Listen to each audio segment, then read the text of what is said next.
All right, ladies and gentlemen, mostly gentlemen, actually, according to our analytics. I have a very special guest this evening, courtesy of an introduction through our good friend John Crump with the GOA. So thank you, Mr. Crump. We love you. So this evening, I have a very unique individual with a very special set of skills. And tonight we have, I believe the introduction says, Mr. Richard motherfucking machine gun making Hoffman of BWE Firearms and Parts. So let's bring him on in. Boom. Hello there, the Hoff. Look at those things. Look at those things. Brian Stelter does not feed his underage. Oh, good God. All right. So welcome to the show. Thank you. Thank you for having me. Yeah, man. I saw you I'm trying to become famous on YouTube. I can see it. You're do you have a channel? Yeah, I've got a channel, but well, I've had a channel for, I don't know, 15 years or something. And it's, I've got, I think I broke 100 subscribers to it finally. Look at that. Well, I might be lying, but I'm not sure. I'll tell you that after being on Crump's show and coming on here, we'll help you get up there. Yeah. Flying Rich says, my favorite Richard. Yes. Which is interesting because I think his name is actually Richard. Yep, well, it is. So, yeah. We're both Richards. Yeah, nice. Just a couple of dicks. Just a couple of dicks. Hanging out on Crumpy's show the other day. Well, you gotta love. So that's 3 dicks. Yeah, driving him crazy. Well, you have kind of a. Well, let me say what's up to these guys real quick. What's up, Kimball? I think Kimball was the first one in here. Oh no, I'm sorry. So. John Crump and then Kimball. Both of you guys, thank you for coming in. John Crump, we love you, bud. Swamp Dog Armory, Albert Spear, Sport Brand, what's up? Flying Rich, of course. Thank you all for coming in. Appreciate you guys. Hi, Rich. Hi, John. So you guys did a show just the other day, like literally. Yeah, a couple of days ago, yeah. Yeah. And I saw you on there, and I just, it was music to my ears, man. It's like, this fucking guy's nuts. Dude, and that's so you fit right into our little community. You make fucking machine guns. Yes. Yeah. Make on them, work on them, restore them, shoot them. Yeah, so, I finally got to shoot again after 6 months, I think, of not shooting. Dang, just due to the ammo situation? No, due to cancer. Oh, shit. Everybody else had COVID. I got fucking cancer for 2020 or 2021. Damn. I was unaware. What happened? I was really tired, and I ended up sleeping probably 18 hours a day or something for a couple of days. And my wife said, get your ass up and go to the fucking doctor. Yeah. So I went to one of these rapid care clinics, and they did a CT scan. Doctor calls me up, and he said, you need to get your ass in here right now. Okay. So I went in there, and he said, you need to drive yourself across the street to the hospital. Don't go anywhere else. Go right to the hospital. Go to the emergency room. If you don't do it right now, there's a good chance you're going to die.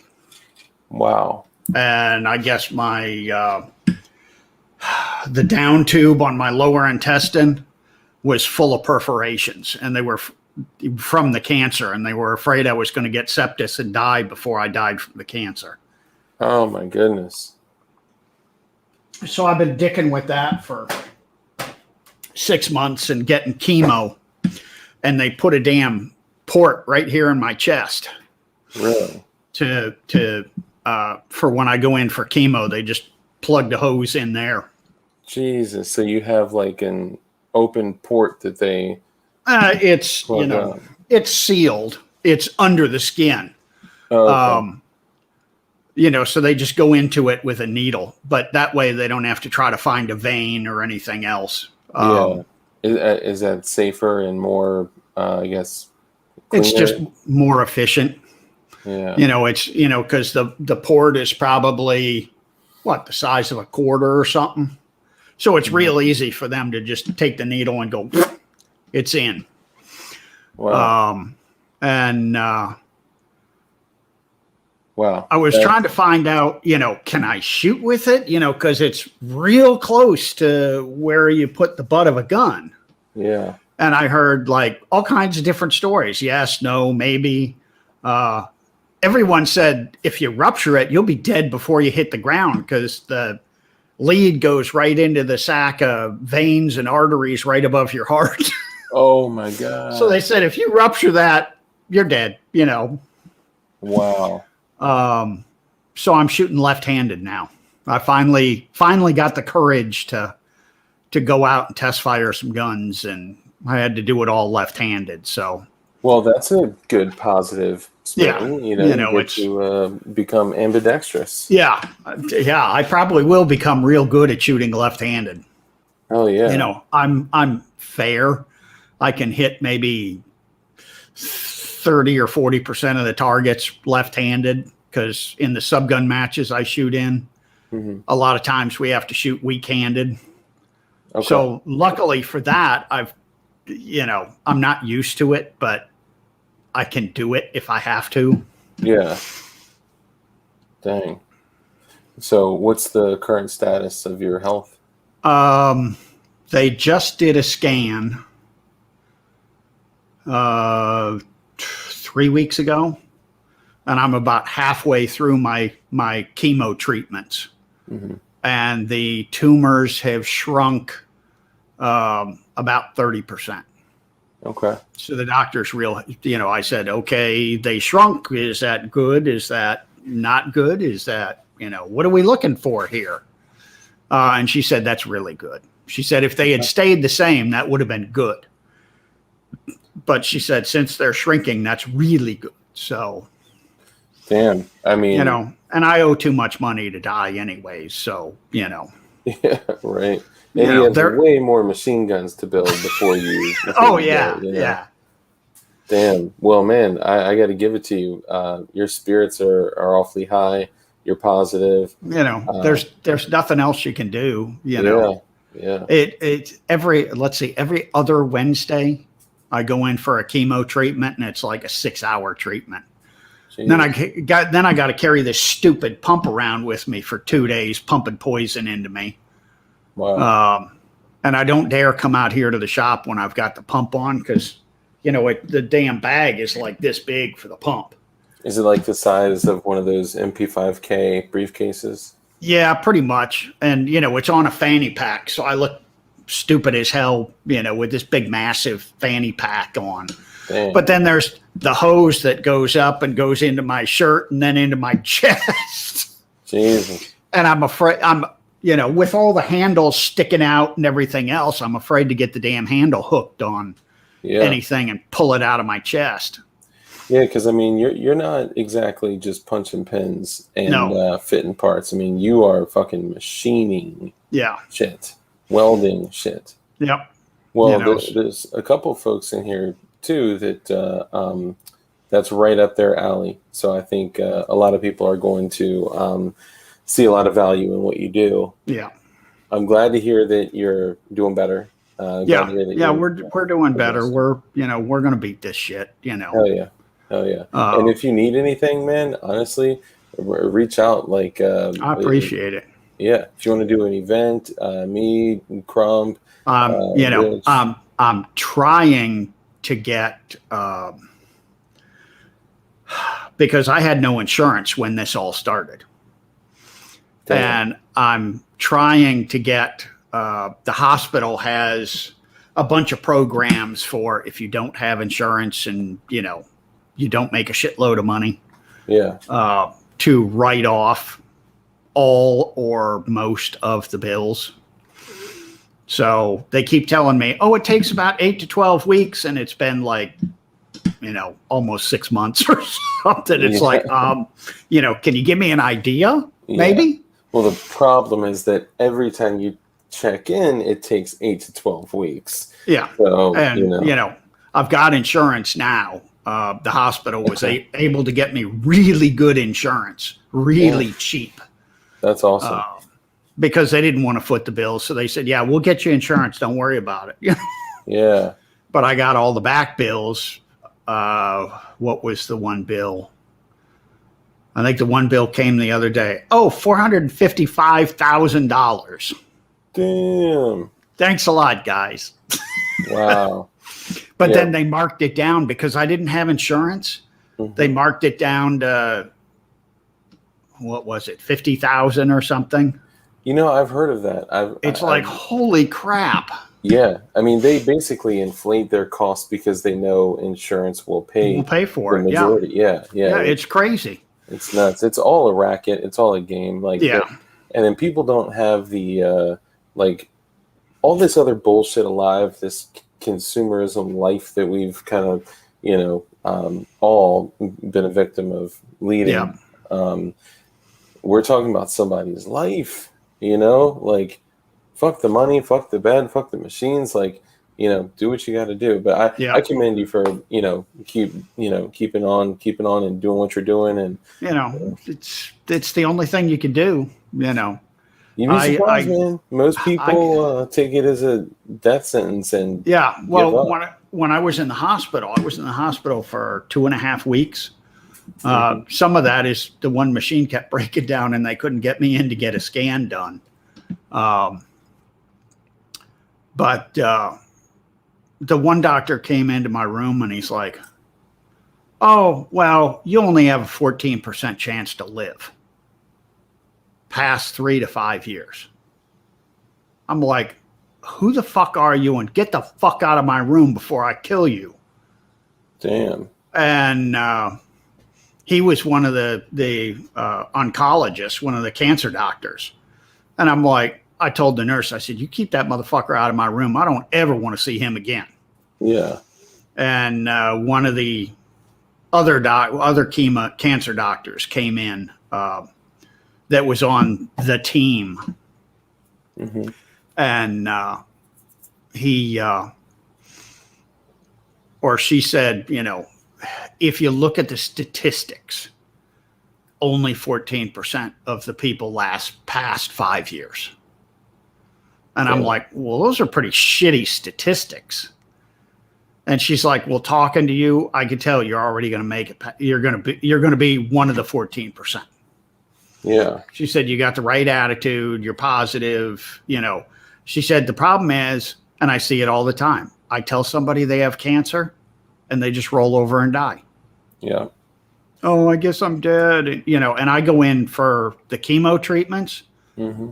And like half the people in there are just kind of laying there. And it's like, oh, come on, I'm going through it too. It ain't that bad, Yeah. Yeah, it sucks. And there's some weird side effects, but, let's get real, How are you dealing with the side effects? Are you pretty good? When I go in for the chemo, that Wednesday, I'm fine. This Thursday, I'm usually fine. I'll get some nausea. Mm-hmm. And the one weird side effect is cold. Like if I drink something cold, feels like you're sticking your tongue on a 9-volt battery. Really? And it comes and goes. You never know when it's going to hit, Damn. Do you ever get brain zaps where it'll randomly feel like there's a zap in your brain? No, no more than I got before. Yeah. But then usually like Fridays, I start to get real tired, and I'll sleep a couple hours during the day, Friday and Saturday. And then Sunday, I'm usually feeling better. And then Monday, I'm back in the shop working. Well, I definitely am a believer in mindset. Yeah, it's all attitude, you know. Yeah. Well, you seem like a tough mofo, so I think you'll be. That's what they tell me. Yeah, I think you'll have no problem being within You that. know, ask my wife; she'll tell everybody I'm a fucking baby. But you know, oh yeah, as soon as he gets a cold sniffles, They all say that. yeah, Yeah. they're all I mean, pretty much true though. yeah, I know. I mean, my wife is such a pussy. She had to squeeze my hand when she gave birth to my daughter. I'm just kidding. Yeah. I'm joking. I'm joking. Anyway, so thank you for sharing that with us. I know that's not a fun topic, but man, just talking about it is good and healthy. Yeah, and you know, and like the one thing I will say is now they're saying go get your butt camera done at the age of 45, and I tell everybody do it. You know, because you don't want to get to where I am, and you know, you're just littered with cancer. You know, I've got it in my lower intestine, my liver, and my right lung. Damn.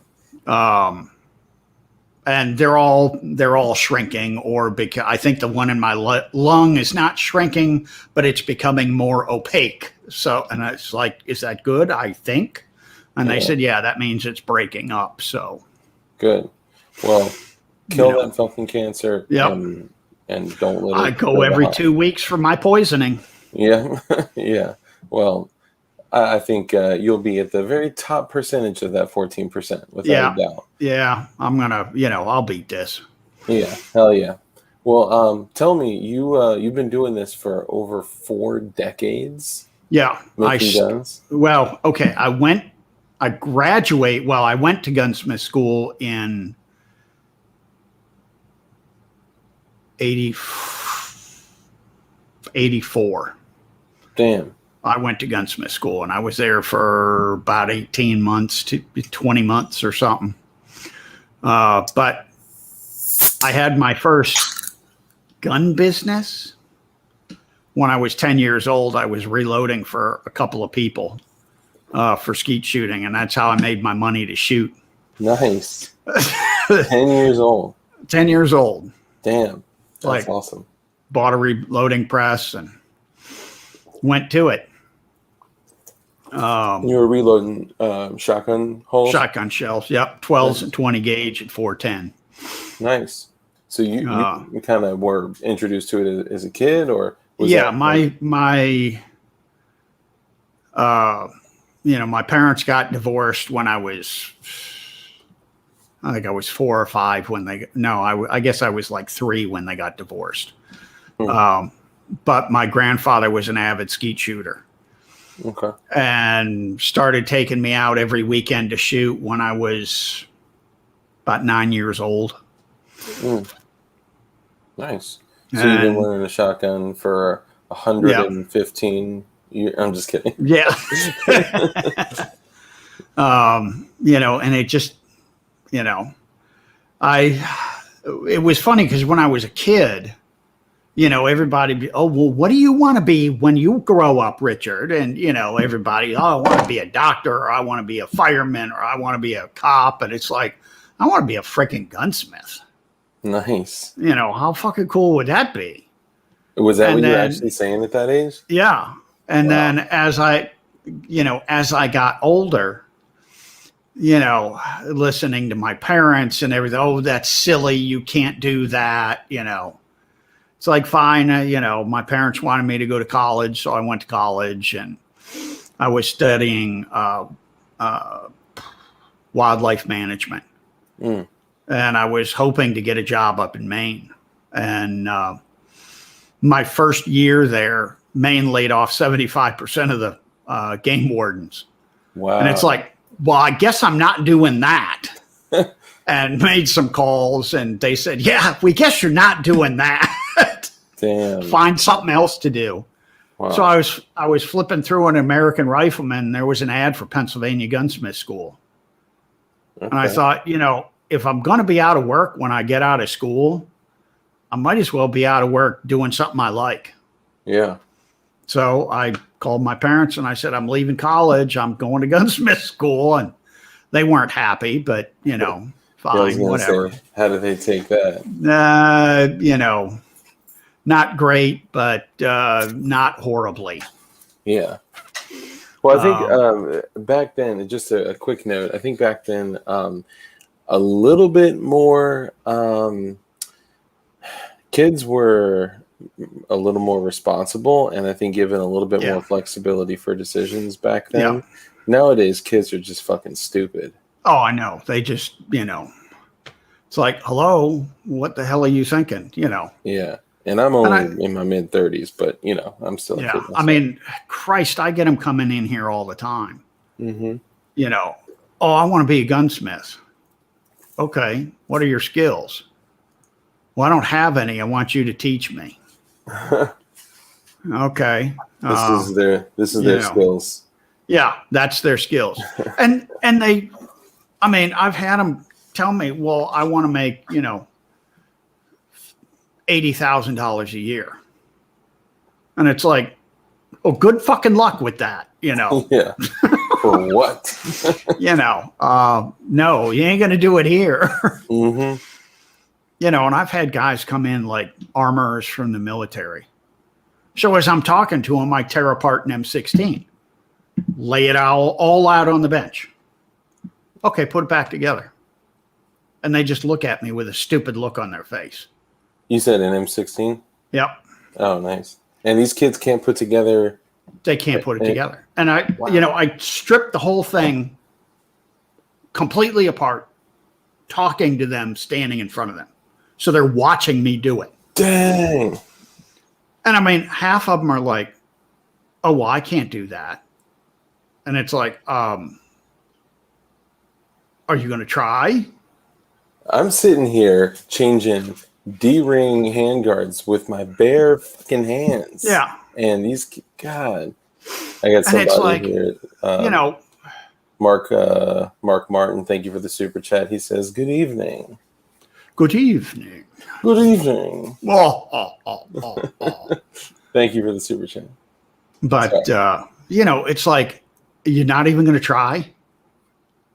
They don't even make an attempt. They don't even make an attempt. And it's like, at least fucking try. Who cares if you fuck it up? At least try. If you're not going to try, I got no use for you. Yeah. Have you ever had anybody try? No. What? They just, I can't do that, or I'm not ready to do that, or wow. Damn. It's a fucking M16. They're not really complicated. Yeah. I mean, do you break it down like, are you punching like the gas block and off gas tube, or are you just like field stripping it? Or sometimes I'll take the gas tube off. If like, well, that one doesn't have a gas tube on it. But if I've got, that's the one I always strip. Is that a blowback? That is my M16 with the 22 conversion kit on it. Oh, nice. Integrally suppressed. That freaking thing's a riot to shoot. That's awesome. John said Richard is the original Hoff. Thank you for the super chat. But if I've got the my blackout upper on that, I'll pull because it's one of the gas blocks with the lock screws in it. Yep. So I'll go ahead and pull that off, pull the handguard off, take the barrel off, strip the entire lower, strip the rings off the bolt and shit if I really want to fuck with them.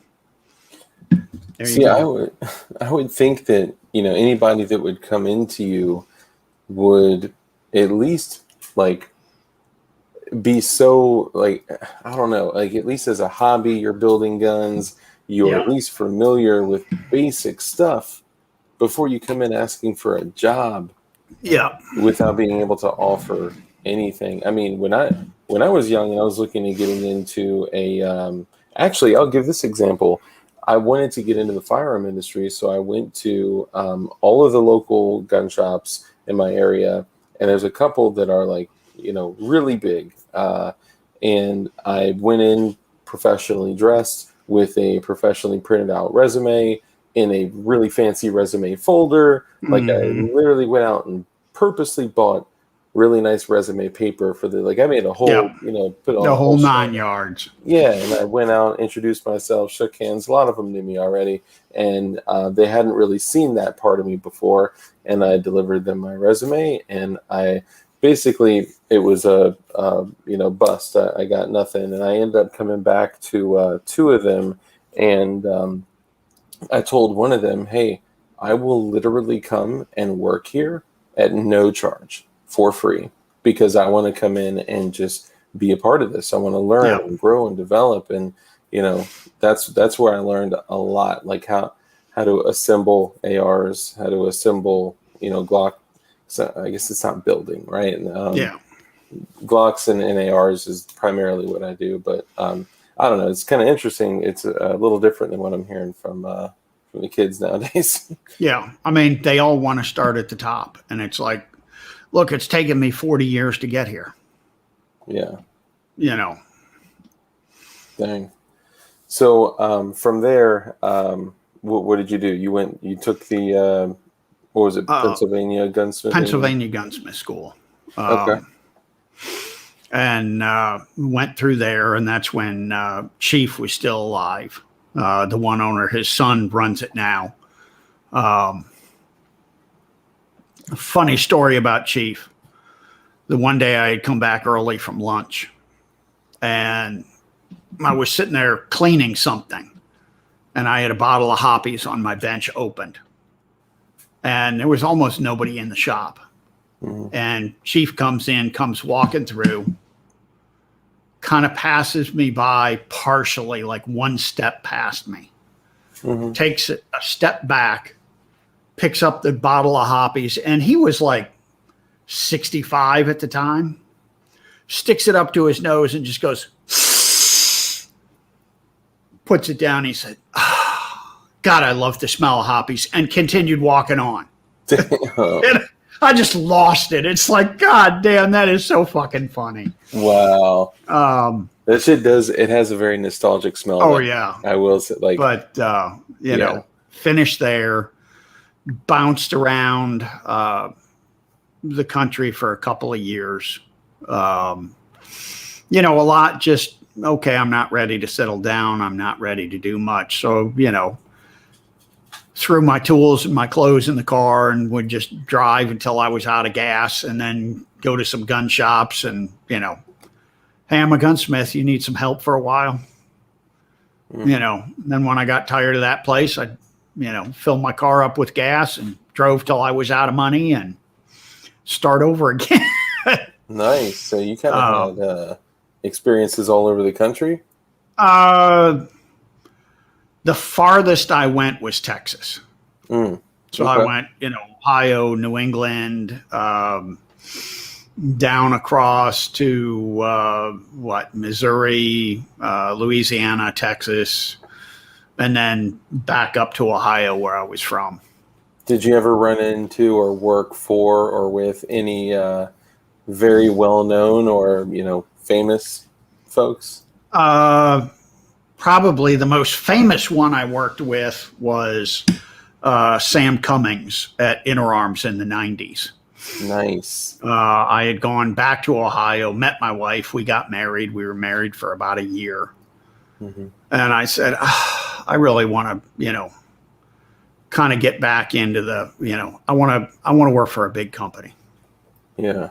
She said, okay, let's start doing resumes. And I think we sent out 500 resumes to every goddamn gun company and gun shop in the country. Damn. And I got a call from Firearms, and they're like, yeah, we're looking for somebody for the gun shop. And I said, okay. And they said, I think this was a Friday. And they said, can you be down here Monday morning for an interview? It's like, hey, Mick, we're going to Virginia next week. Yeah. Yeah, because they were in what? Alexandria, Virginia. Yep. Yeah. Old Town Alexandria. Yeah, that's like an hour and a half from where I am right now. Yep. Yeah, they were right down on Prince Street. Okay, yeah. I've literally been on Yep. Prince Street before. Yeah, I used to work out there. Yeah. Not in the firearms community, but Well, shit, Interarms in the 90s, that was I mean, they were like big in the 90s. Yeah. Yeah. We imported, well, we had the license to manufacture the Walther guns, PPKs, PPKSs, and the little TPH. And I was, that's the little 22 pocket pistol. Okay. Little 7-round. Really? And most of the time I was there, I was in charge of that stuff, going through, inspecting it, make sure, check 2 guns out of a case, shoot them, make sure they work, pass the case on. And, then when I was done with that stuff, I'd do the general gunsmithing. There we go. Oh, so that's kind of like, well, I mean, it's like a PPK, but it also kind of, don't hate me, it kind of has that Detonics Pocket 9 look to it. Yeah. In a way. And they're no longer than an iPhone. Yeah. It's a 3-inch barrel on it, I think. And they worked? Yeah. Yeah. Yeah, they're good little guns. I've got one that I carry occasionally. I got to finish the suppressor on it though. Oh, because I suppressed it. Are you running like an adapter, kind of like the Walther style mount? Yeah. Or how are you? Yeah. Okay. Same kind of thing. Nice. Hell yeah. I like them. A lot of people don't like them, but I do. I like that little gun. I just throw it in my pocket. Yeah. With the can on it, put a hole in your pocket. Yeah. Just kidding. Well, I need to make a new can for it, because I just put my regular 6-inch can on it, and the damn can's longer than the gun is. Yeah. I think I measured it. I think it's a 4-inch can I need to make for it, because then the can will be the same length as the slide. You could probably get away with doing like something crazy, like a 3-inch 4-baffle. Yeah. Like something crazy small. I tried the Bowers Biddy on it, which is 3 inches. And it's kind of loud, but Wasn't it like didn't they do, was it like a keychain can or something like that? Yeah. Okay. Yeah. They don't use wipes though, right? They're just no, they don't use wipes. Okay. So I tried that on it, and it's louder than I like, but that's kind of the nature of the beast with those little itty bitty cans. Yeah. What I was talking to Tom Bowers about it, and he said, yeah, they're louder, but that's, it's itty bitty. Yeah. I mean, by comparison, you know, it's not too loud. It's not too loud. And I can shoot into the backyard, and nobody really notices too much. Yeah, with like some CCI standard pressure or something like that. Yeah. Would it run pretty well with that? Oh yeah, it runs pretty good with that. Nice. Sorry, I totally took you off track. I wasn't familiar with the TPH. Oh, that's fine. But worked at Interarms for 10 years, and then Sam passed away. The executives that were running Interarms the last, probably 5 years I was there. Mm-hmm. They just, they were looking to line their pockets, and they really didn't know what the hell was going on. And when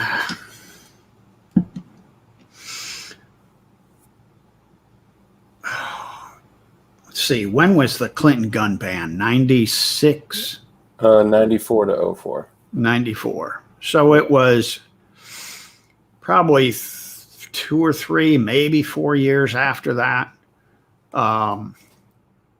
when the market crashed, when the gun market crashed, and you couldn't give away a damn gun. Oh, I remember, man. That was 04 was right when I started getting into, legally purchasing firearms. But, when everything was great, I was talking to the CFO of Inner Arms because my wife she was the accounting department. Really? Of Inner Arms? So, of Inner Arms. So, nice. I knew and saw all kinds of shit and knew all the executives, better than most people. And I told the CFO, I said, man, I hope you guys are taking a shitload of this money and just sticking it away. Yeah. And he's like, well, why would we do that? Business is great. And I said, yeah, the end is coming. And when it comes, it's going to come hard and you're not going to sell a goddamn thing. People don't see this. This No. happened in other industries I was in too. They don't see seasonality. No. They don't study the market. They don't, and they, God, that's such a shame. Sorry. Go ahead. And, about 6 months later, the bottom fell out of the market and I was walking by his office to go to my wife's office. And he's like, Richard, come in here and close the door. What now? Went in there and he's like, I just wanted to say you were right. We should have been putting money away. Damn. And they were just giving big bonuses, and, just spending money like there was no tomorrow. They wouldn't lay anybody off, It's like, all right, well, I see the writing on the wall. I'll start looking for another job. Yeah. And the wife, right? Yeah, and the wife. Same thing happened at the shop I worked at when Sierra Hotel happened, that shooting. ARs were going for damn near $2,000. Yeah. And ammo, a lot of people are complaining about how ammo is now and how guns are now, but like Glocks and ARs, they were well priced over what they are now when Obama was in office. And so we don't have it as bad now as we did then, or, from, that time period you're referencing as well. So, but that was wild times back then. We had a lot of fun. Actually, Rich, Flying Rich says, DLD, ask Richard about missing guns at Inner Arms. You can pass if... we usually didn't have a lot of missing stuff. Okay. Well, when we were not drunk doing inventory. We did lose a shitload of guns. And I mean a shitload of guns.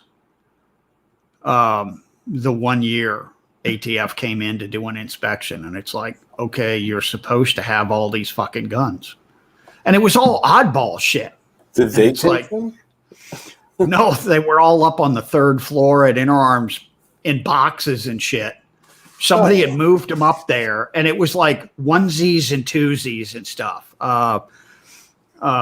There was a couple of the Spanish destroyer carbines, and there was just oddball crap that what's the Spanish we accumulated destroyer? Somewhere. It was a 9mm Largo bolt action rifle. Oh, they're cool little rifles. I'm not familiar with that. They were worth nothing back then, but then they're expensive now. Yeah, I could imagine. But they came out to the gun shop and they said, okay, here's the 4-page list of shit we lost. Damn. Find it. They said, you guys are in charge of finding it. You've got free reign of the entire company. Go in every executive's office, search every drawer, every cabinet, everything. And man, some of the executives were pissed because we're going through all their shit. Yeah. Yeah. We ended up finding everything, but we found some stuff we shouldn't have had. But dang. That was that. I think it was that. Was it the same time? It was either the same time or it was real close to. We had a bonded warehouse that we kept a lot of the shit in. Yeah. So we didn't have to pay taxes on it until we took it out of bond because it wasn't technically in the country.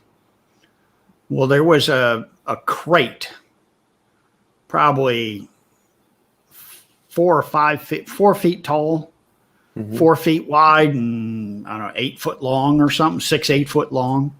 Dang. Filled with Japanese Type 99 machine guns. Like anybody wants those fucking things. And they had been there for 10, 20 years. Jesus. I don't think they'd ever been really inventoried. It's like, there's that crate of shit over there, Yeah. Well, I think it was customs said you got to go through and inventory everything in bond. Wow. So me and a couple of the other guys were going through this crate of Type 99 machine guns. Lifting 2 guys in the crate, lifting them out, handing them to 2 other guys, laying them out on the floor. We get down to a couple left, and it's like, what the hell's wrong with this floor? It's moving. We get the last couple out. It was a false bottom in the crate. There was 28 Thompsons in there. Oh my God. And it's like, son of a bitch. Were they kind of snuck in a little bit? Or? They weren't supposed to be there. Yikes. And I mean, they even went back through the paperwork that they got from when Sam bought those things originally. Yeah. They weren't supposed to be in there. It wasn't part of the deal or anything. Wow. Maybe it is like, a gift. And don't feel bad. This is by far not the most illegal thing we have discussed on this stream. We called customs and we're like, we found some Thompsons, and they came in and they're like, we showed them the crate and we're like, okay, we unloaded all these, to get serial numbers and everything else. Yeah. And, we're standing on it and the damn floor's moving. We pulled it up, and there's 28 Thompsons. Damn. And they're like, and you have no paperwork, no nothing. Nope. They weren't supposed to be in there. Nobody knows nothing about them. Sport Brain says, what best day ever? They said, put them on a list. We'll just add them, They've been, and they knew that crate had been there for like 20 years. So it's kind of like, well, yeah, fuck it.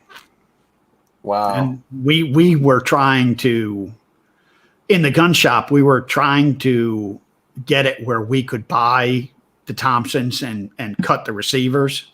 Yeah.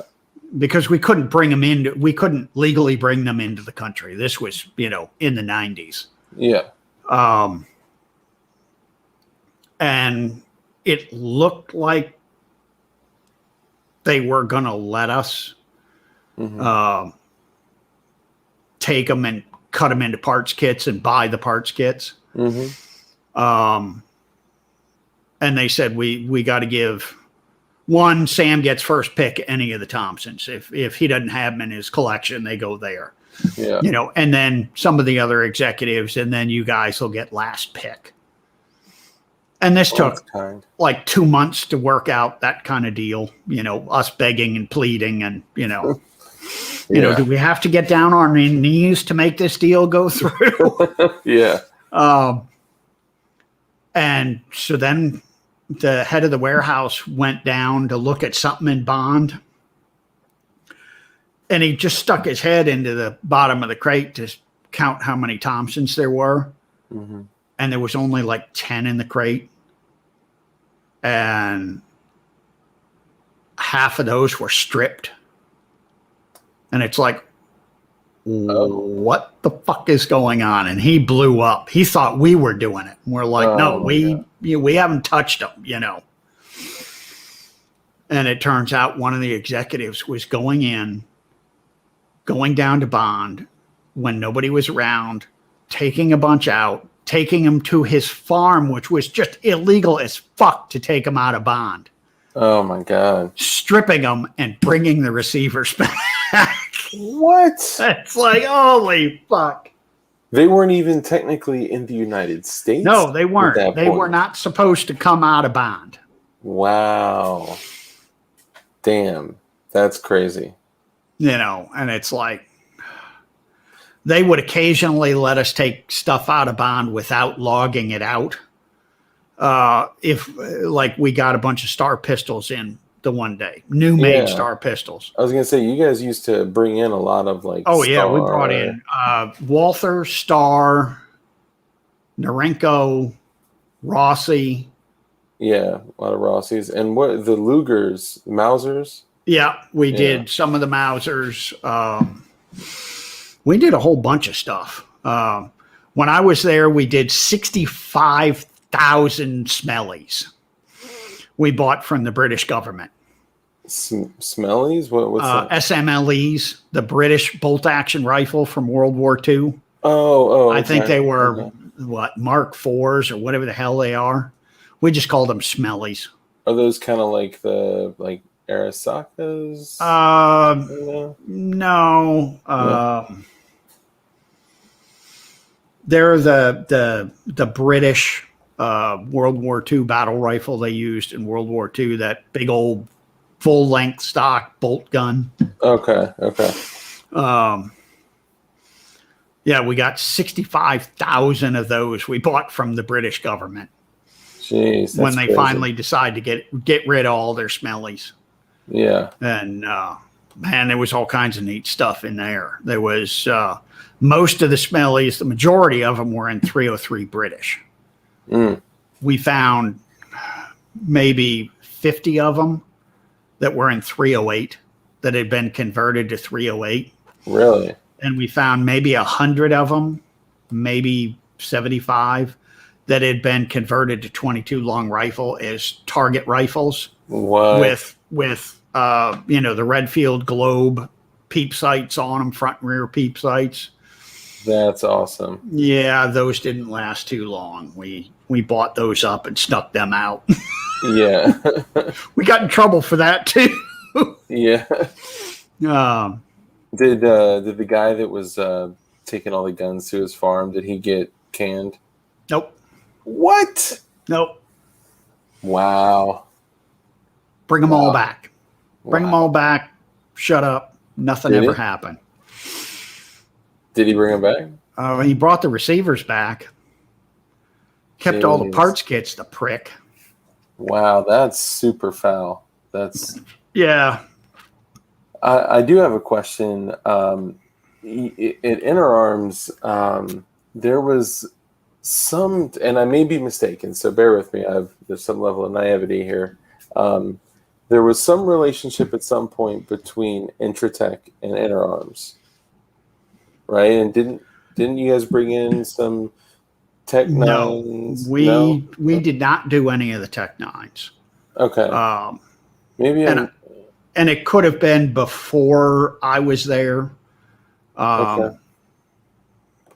And I'm not sure exactly, I don't think there was any relationship between the two. Okay. I'm probably misremembering. I was just trying to think. I thought I remembered seeing some text that Interdynamics maybe. Yeah, there was Interdynamics, which was a different company. Okay, gotcha. Oh, actually, here's one right here. We were part of the CIA, if you believe the rumors. And I'm sensing some facetious. Well, I asked Sam Cummings the one day. I asked him. I said, "Okay, there's all these rumors about we're owned by the we're a front company for the CIA." Yeah. And he started laughing. He said, "No, we're not a front company for the CIA. We just have a lot of friends over there." And it was true. We always had. I've got a. What the hell is that expensive pen? I forget what the hell the name of it is. Like expensive writing. Is it pen? Parker? Yeah, Parker pen or yeah. I've got one of those with the CIA logo on it. Oh, really? That was given to me by one of the CIA guys. We always had them coming through because, yeah, we had a lot of friends there. Yeah, I was a I was a snob at one point, and I got the Parker Yep. pins with the little arrow. Yeah. thing. This one's all jacked up though. Yeah, sorry, it's a gold one. It's yeah. Anyway, Yeah. so yeah, tell me more. What other kind of stories did we have at Inner Arms? We had a ghost up on the third floor. Like, Before I got there. was it a ghost that stole guns? Could have been. One of the engineer that worked there at the time. It was the winter time. Somebody had gotten a flat tire, and he stopped to help him change the tire. And as he was changing the tire, somebody hit him, killed him. Like with a vehicle? Yep, ran his ass over. Damn. And everybody says it was his ghost. And I'm, yeah, there's no fucking ghost up there. Well, I ended up having to spend about 2 months up there inventorying shit and organizing shit. Man, things that fall off the shelf that were squarely on the shelf, bumps, bangs, lights going out. Wow. The one day I went up the third floor stairs. As soon as I hit the top of the stairs, light goes out. Run back down, flip the breaker back on, run back up. As soon as I hit the top step, lights go out. Oh, shit. What the fuck? Happened about 4 or 5 times. So I went and told the warehouse manager, I said, Art, you need to replace that goddamn breaker. It's fucked up. Yeah.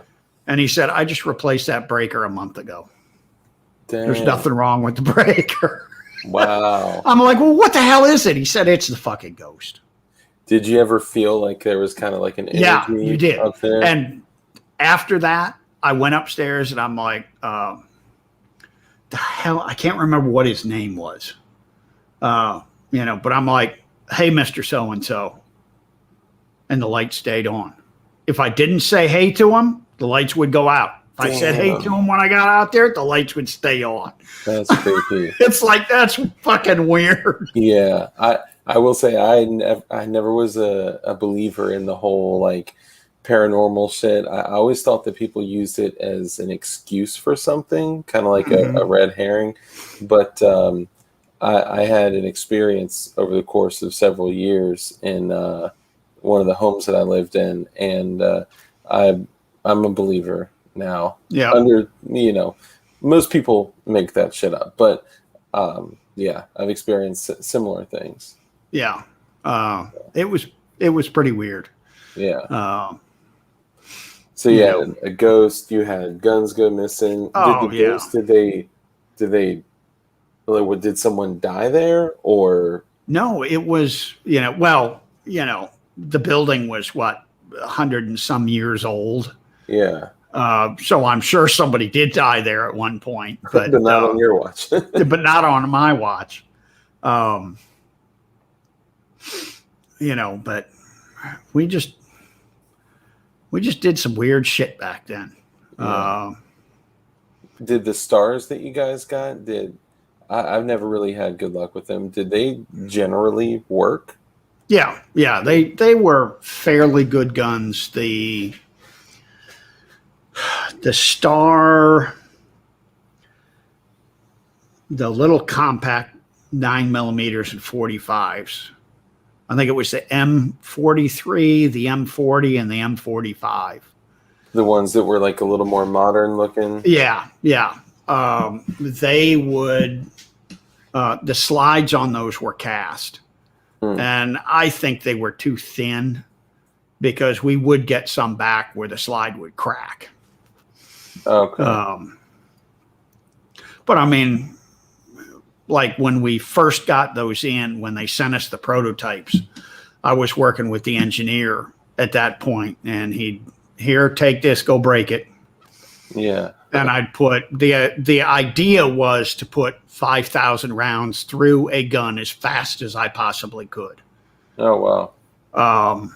And if it broke, I'd mark it. There it is.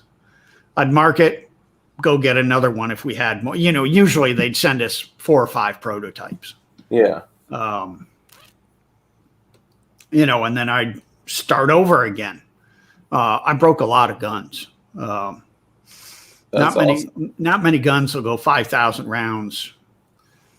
Yeah, in few. One sitting. Just bang, bang, bang, bang, bang, bang as fast as you can. Yeah. Wow. I think the Walthers usually would. Yeah. Of course, the first P99, which was the first plastic gun Walther made. Yeah. I melted. You melted? I melted it. I got it so hot, and so, for so long. Yeah. That the front, right in front of the trigger guard, the, recoil tunnel. Yeah. Started to droop down. So it looked like this. Did they import those? Yeah, they ended up importing those. Oh, wow. Other than that, the gun went 5,000 rounds. It was just drooping, like in rapid succession. Yeah, like the front boom, of the. boom, boom, boom. Oh, yeah. And we had like, Walther was great because they'd send us like 30 magazines for any new gun that they, wanted us to import. Wow. So we'd have a bunch of the guys in the gun shop loading magazines, and one of us, usually me, in there just as fast as I could, pulling the trigger, new mag, empty it, new mag. That had to be a blast. It made it to 5,000 rounds. It just looked kind of funky. Yeah. And we went in, and when it started drooping, I told the engineer, and he's like, "Is it still shooting?" I said, "Yeah, it's still shooting." He said, "Fuck it, keep going." Wow. And when I got done, we got on the phone with the engineers at Walther, and they're like, "What do you mean it melted?" And we sent them pictures, and they're like, "What the fuck?" How many rounds did you put through it? And it's like that thing was it was smoking when we were shooting it. And they're awesome. like, okay, probably nobody's ever going to do that except you crazy fuckers. Yeah. And they ended up going back to the company that they had hired to figure out the plastics, because this is the very infancy of plastic frame guns. Oh, yeah. And apparently they just needed to change the formula in the plastic to make it a little more heat resistant. And, the next one, come a long way. Yeah. The next one they sent us was just fine. It was just funny that I melted a freaking gun. Dude, that is an accomplishment. That's awesome. Blew up a bunch, like catastrophic. Oh yeah, I had failures. A couple of catastrophic. Just boom. Oh fuck. Now, were those with like machine guns going out of battery, or no? Those were all handguns. Oh wow. Sent a bunch of slides down range. Shooting, all of a sudden, boom, and sliding. Much better that way. Yeah, hit the bullet drop. Yeah, I only had one that scared me a little, and it swelled the frame all up. Luckily, it was a steel frame, so it swelled the frame all up when it blew, but I didn't get hurt at all. My hand stung, but that was it. Wow. That's the one reason I don't like plastic guns. There's nothing there if you get out of battery or something. Yeah. To keep it from taking fingers off. Yeah. I mean, I agree. I will say I'm a polymer kind of guy. And I wasn't always a polymer kind of guy, but it's come a long way. It's highly infused with fiberglass, and it'll still never be anywhere near the tensile strength of, some of the best metals available. But, of course. I'm not thrilled with aluminum frames either. Yeah. I like a good old heavy steel frame. Run out of ammo, you just beat the shit out of the guy with them. I mean, there was a point where my all steel Kimber 1911 was used as a hammer Yeah. at times. I'll say that. So what was your next stop after you? After I left Inner Arms, well, I didn't leave. They kind of left me. How so? They went out of business. Oh, so you were still there when they went out of business? Yeah. I think they laid me off. They had started to lay people off, and I think they laid me off 3 weeks before the doors closed. Oh, wow. So I just consider it I was there till the end, Dan, do you think if they listened to you at that point, in that moment, that they would still be in business? They would have had the money to stay in business. Okay. But when Sam died, I don't know if they would. Sam's daughters did not want to carry on the business. Yeah. And I don't know,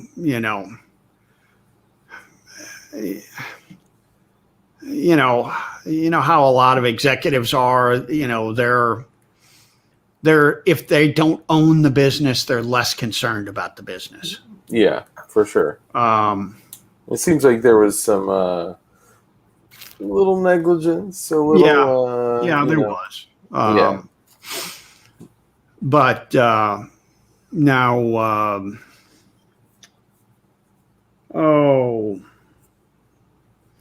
some of the executives formed Legacy Arms. Okay. I think it's Legacy Arms. It's Legacy, but I think it's Arms. And they bring in the Howas. I'm not familiar. Good Japanese bolt-action rifle. Oh, wow. The Weatherby Vanguards Yeah. are made by Howa. Oh, wow. It's the same thing. It's the Howa 1500. Nice. They're really good guns. But when Inner Arms went out, they bought the contract from Howa, and they formed their own company, and they're still in business. Still to this day? Yeah. Yep. Wow. I think the one executive, I think he might have just retired and turned it over to his son. Mm-hmm. From Inner Arms. But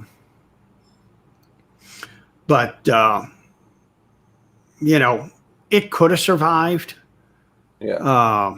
It should have survived because, they sold shitloads of Walthers. Yeah. That was a good contract. And even like the stars and those were basically what like Kel-Tecs and the Skies are today. Yeah, they were, they were good pistols, but they were lower end pistols. They weren't, they weren't junk, but they weren't, they're kind of that upper lower end, lower middle end pistol. Yeah, it was a good value. Yeah. Yeah. The Norenkos were crap, but you know, the Japanese or the Chinese couldn't figure their way out of a wet paper bag. It was a pain in the ass dealing with those people. We were trying to get them to do a copy of the Colt Woodsman. Okay, little 22. And, oh my God, we probably got. I know we got over 1,000 guns. I think we got like 2,000 guns in from them over the course of a couple of years, and they could never get it right. Really? And it's like, this is what you're doing wrong. This is how you fix it. This is what you need to do. And they'd fuck something else up getting that part right. It's like, this isn't rocket scientist. You're taking a Colt Woodsman and you're copying it. Yeah. Literally, Filipinos are doing this in huts in their backyard. You morons. That's too funny. But then after Inner Arms, while we were at Inner Arms, we had our two kids. Okay. And they were young at that point. And after In Our Arms, my wife and I kind of talked, what are we going to do now? You know, we can't afford to live here. That's for goddamn sure. Yeah. And so we had the stupid idea, we're going to move back to Ohio so the kids can be close to the grandparents.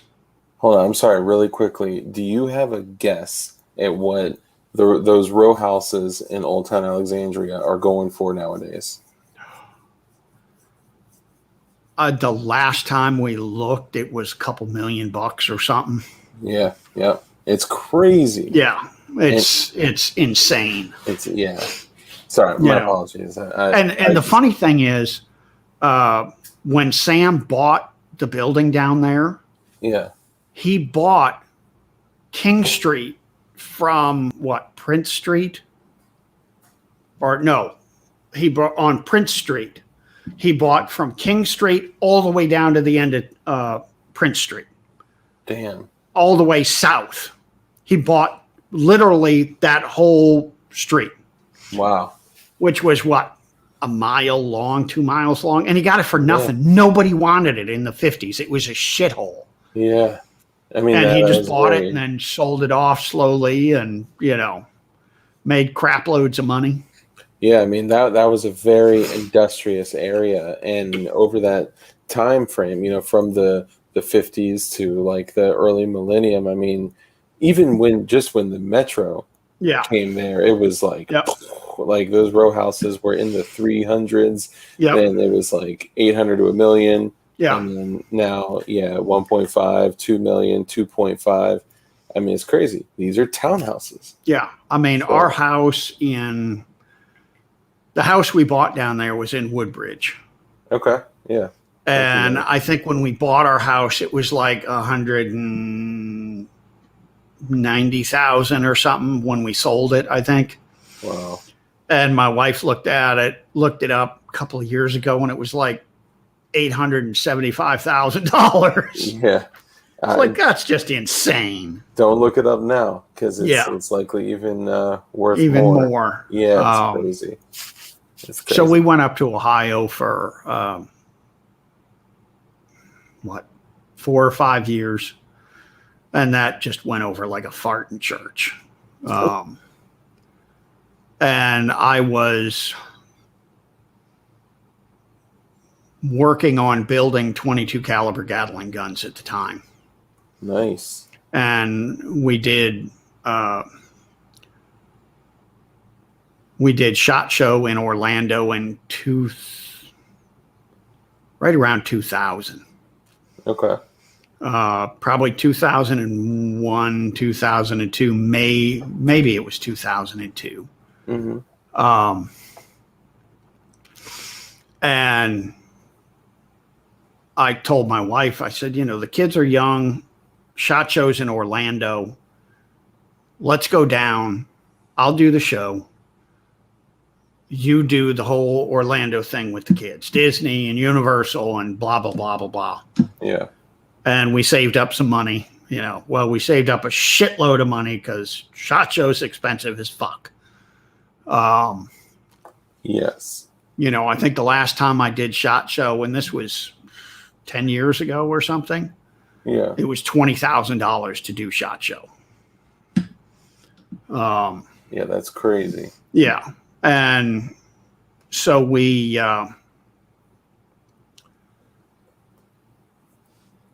did SHOT Show, and I got called a legend. Yeah, Chris, one of our dear viewers, contributed 5.5. Oh, there he goes. For the super chat. He said, "I got here late, but thank you for your time, Mr. Hoffman. You're a legend." No, I just been creeping around for a long time. But the kids had a great time. My wife had a great time. We went to what the hell is it, Dolphin Cove or whatever, that's owned by SeaWorld. Okay. And we paid the $1,200 or whatever the hell it was. Jeez. So the four of us could swim with the dolphins. Wow. My son was too young. He was like 3 years old. And I think they said, yeah, the kids have to be 6 years old. But he was a fucking beast at 3 years old. He was like taller than my daughter, who's 4 years older than him. And we just said, oh, yeah, he's 6 years old. Could he swim? Lied. Yeah, I mean, shit. And they're like, okay, he's big enough.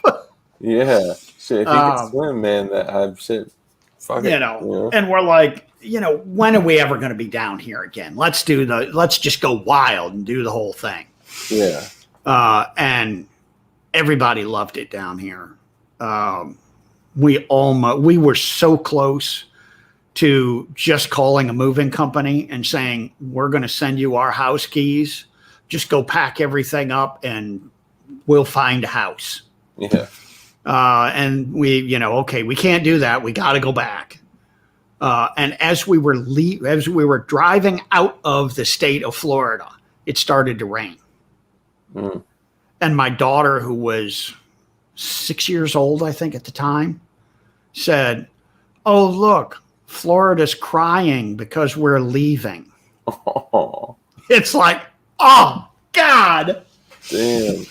So we went back to Ohio and we ended up spending about another year there, I think, year and a half or something. Yeah. It was finish that school year, and then the next school year we stayed too, because my son was supposed to have the same teacher. And the teacher knew we were staying in Ohio because she was going to be his teacher. Yeah. And the fucking bitch never bothered to tell us, oh, I'm leaving at the end of this year. What? So we stayed another year and she wasn't even his freaking teacher. That's kind of. And we were all kinds of pissed off. Yeah. And that summer, we just weren't happy. It was cold. The whole summer was cold. It was like never got like above 70 degrees, which is odd for Ohio. Yeah. And we're all bitching. And, I looked at my wife and I said, you want to move down to Florida? She's like, yeah. I said, go find us a house. 5 minutes later, her and the kids are in the car out the fucking driveway headed down to Florida. Hey, I mean, Florida is a beautiful place. Yeah. We ended up, she ended up finding a house that summer and we moved down here, August of 2003. Okay. 2 weeks before we got 3 hurricanes came right over our heads. Oh my God. And my mom's calling, are you ready to come home yet? Fuck no, man. Hurricanes go by, we're out in shorts cleaning up. Yeah, right. Over a little rain? Like, a little rain, a little wind. Fuck it, Yeah. Our co-host, Light, who I mentioned, he's in South Florida with some family, so he couldn't be here today. But he was like, the first thing that sells out in Florida when a hurricane is coming is beer and liquor. Oh, yeah. Hurricane parties. Yep. Yep. That's he always talks about that. Yeah. I'm so sorry. My little one woke up. I need to take like 2 minutes to put her down. No problem. If you click on chat and click on comments, there's a lot of people here talking that would likely keep you very busy for that 2 or 3 minutes. Give me a second. I didn't say I could read. Oh, that's true. I'll see what I can do. Ladies and gentlemen, be nice to Mr. Machine Gun Hoffman. I'll be right back. If you're not nice to me, I'll just spit at you. Yeah. Let's see. What do we got here? Somebody say something here. I'm trying to read in here. Let's see. More. But I'll just keep going with the stories. We moved down here 2003. I guess it's 18 years, something like that. Down here ever since, absolutely loving it. And when we moved down, I didn't have a job. I didn't have work. My wife didn't have anything. We just, fuck it, up in Ohio, we were getting ready to lose our damn house. So on paper, we look good. So we said, well, fuck it. We'll go down there and get a house. And if we lose it, we'll live in the van on the beach. Fuck it. And I just went out around to some of the gun shops, and I'm setting up shop, and man, it's just taken off ever since. Let's see. What's the RPM of the 22 caliber, 22 Gatling? They were about 500-600 rounds a minute. You know, if you really got cranking, you could get it up more, but then you got a hell of a lot more jams. It was real fun, you know, at about 400 rounds a minute. You know, let's see, Bob, willing to trade expertise info. I'm always in for trades. Let's see, let it come. Don't give a shit about what's going to happen till it happens. That's, you know, that's exactly it. Who gives a shit? You know, we came down here. I did real well. Was just doing general gunsmithing. And, Dark's back. I'm back. My apologies. That's all right. Whatever you guys were discussing. Trust me, family comes first. Thank Fuck you. everything else. Family comes first. Bingo. I was just saying, you know, we came down here to Florida, and, you know, I just went around to the gun shops, and I ended up starting to do all the gunsmithing work or most of the gunsmithing work around here in Florida or Orlando area. Nice. And I ended up, I was here a couple of years. And one of the girls at ATF kept bugging me. We were friends, and she kept bugging me. She said, Richard, when the hell are you going to get your SOT? So you can do, you know, full autos and suppressors and all that. Fun stuff.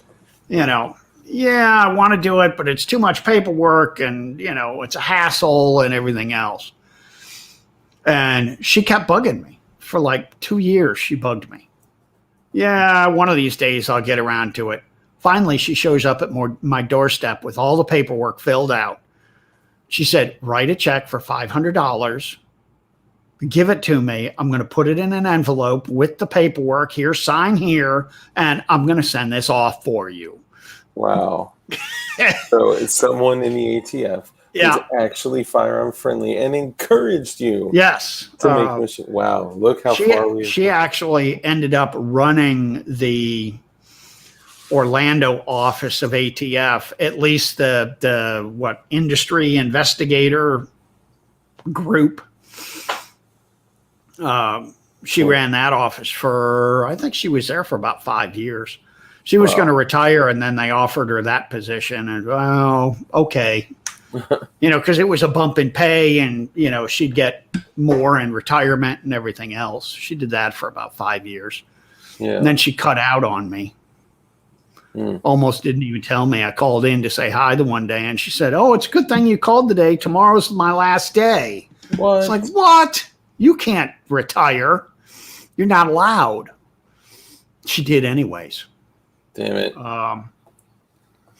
That's the worst. Yeah, she was cool.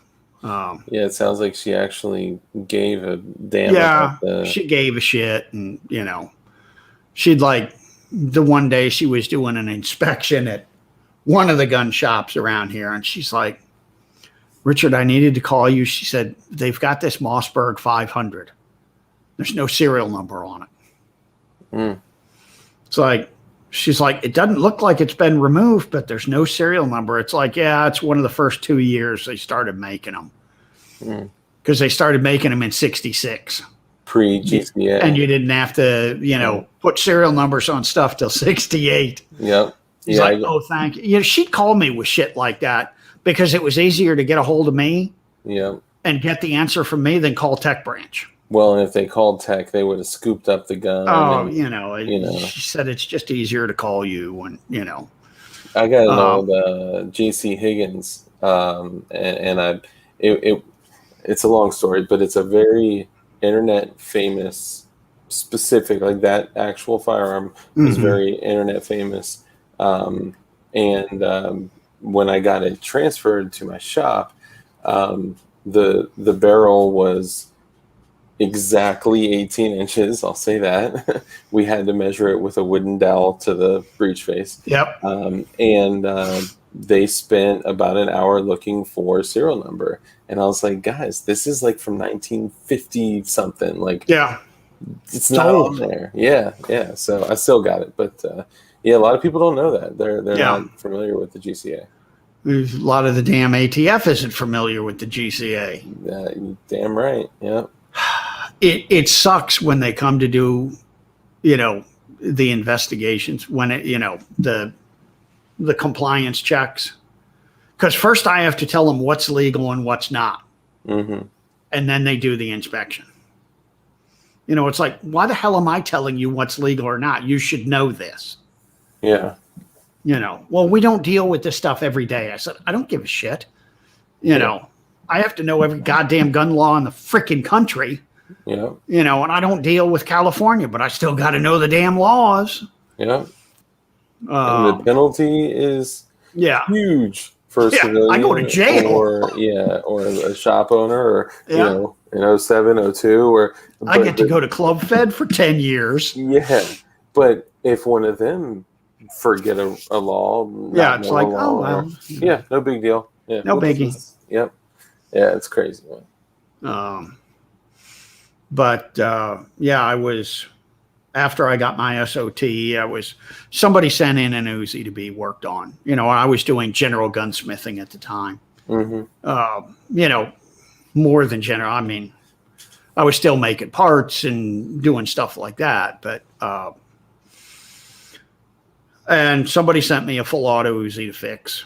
Mm-hmm. I fixed it and sent it back, and they were really impressed with the work I did. And talked to other people and got another full Auto Uzi and got another Uzi. And one of my customers said, "Why aren't you on Uzi Talk?" What the fuck's Uzi Talk? Yeah. You need to be on Uzi Talk. Okay. So I went over onto Uzi Talk and joined up there, and things just exploded. Yeah. And now Uzi Talk's kind of dying, and it's too bad. A lot of the good people have left because a lot of the idiots came on, and Yeah, Uzi Talk, and there's a couple communities out there. Yeah, that whole style of internet site they're just dying. Yeah. It's sad, man. It is, because there was a lot of good people, a lot of people who knew a lot of shit. Yeah. About full autos and Uzis and everything else on Uzi Talk, and most of those guys have died or just said, "Fuck it, I'm not dealing with this horse shit anymore." Yeah. Have you ever heard of a guy with the username M60 Joe? Yes. Okay. I have been trying to track him down for. He retired. That's what I heard. I just recently heard that. Yeah, he retired. When did Joe retire? 2 or 3 years ago. How crazy is it that such a small world. Like, you and I had never met prior to this email introduction, and God, it's such a small world. It's so bizarre. He would do he did amazing work. Yeah, he could literally take a traditional full auto bolt and machine it down to an SP1 spec, like, beautifully, and it would look factory. And like when the M16s, when he would, when the pinholes would get egged out, I didn't even mess with that stuff. I just send it to M60 Joe. I won't even fuck with it. And he decided to retire, and he didn't teach anybody how to do it. Oh no! He just retired. See, that's, and it's like, oh, man. That's one of my rules, man. Like, when I teach people how to build, or if someone asks me, "Hey, will you build me something, or assemble me something, or make something, or refinish something, whatever it is," I say, "Yes, if you will come sit down with me, we do it together. I teach you how to do it, and you teach someone else afterwards." That's so sad. I know, because if I had known he was going to retire, I would have, talked him into teaching me how to do it. Yeah. Because that's, it's just like, man, because he knew all the tricks. It's like, like I am with Uzis. I don't even think about half the shit. And that, I will say, that is one problem. People are like, well, how do you do this? Just do that. It's simple. Just do it. Just do it. Well, that's what you're most really like famous for is Uzis. The Uzis, and I'm getting into the Smith & Wesson 76s, MK760s. With the ones with the wire folding stocks. And that piece of crap wire folding stock. Oh, man. I actually just finished a gun for one of the gun tubers, a semi-auto MK760. And those things are pieces of crap. MK760. It's the Smith & Wesson. It's a copy of the Smith & Wesson 76. But this one was semi-auto. Okay. And like all the semi-autos, they don't work. Yeah. They jam when it goes to eject the round. And I was able to figure out what the hell was going on because, the Smith & Wesson 76s and the MK760s run fairly good. You got to hold the magazine because the mag wells are too big. But they run pretty good.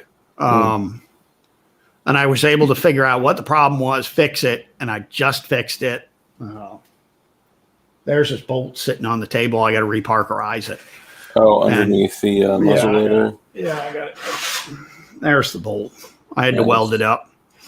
And it's a closed bolt semi-auto, right? Closed bolt semi-auto. Okay. Yep. Okay. And I got to reparkerize that. Sorry. Can I make? Is it lawful to make open bolt semi-autos still? Depends who you talk to. Okay.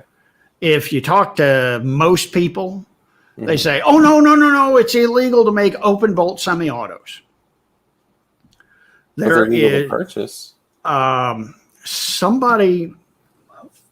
One of the Second Amendment lawyers did a video on open bolt semi-autos. And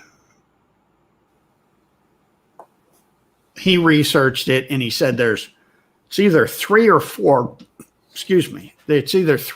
letters that ATF has sent out saying, no, you can't make this gun. One is the Max series. Yeah. Because I think it was Cobra at the time was making both the full autos and open bolt semis. And ATF said, no, it's way too easy to convert. Yeah. You can't make those anymore. Readily convertible. Yeah. Yeah. And so subjective. The Tech 9 originally, when they started bringing them into this country, were open bolt semi-autos. Yeah.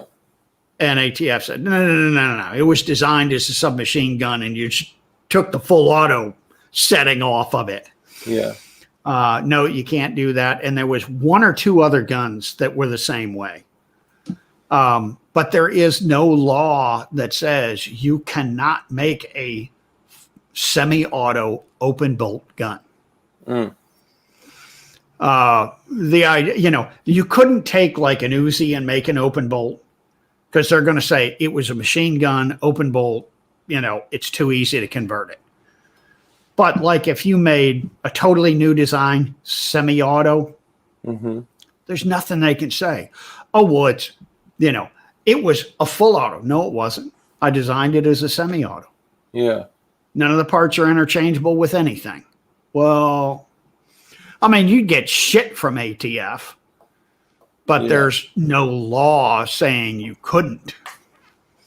Yeah, because if you were to do, like I'm a big proponent of home builds. Yep. Right? And, whether it's from an 80%er, which obviously makes things easier, like that's kind of changed the world with, home built guns recently. But, shit, if one were to make a home built open bolt semi-auto, like in my eyes, that's compliance.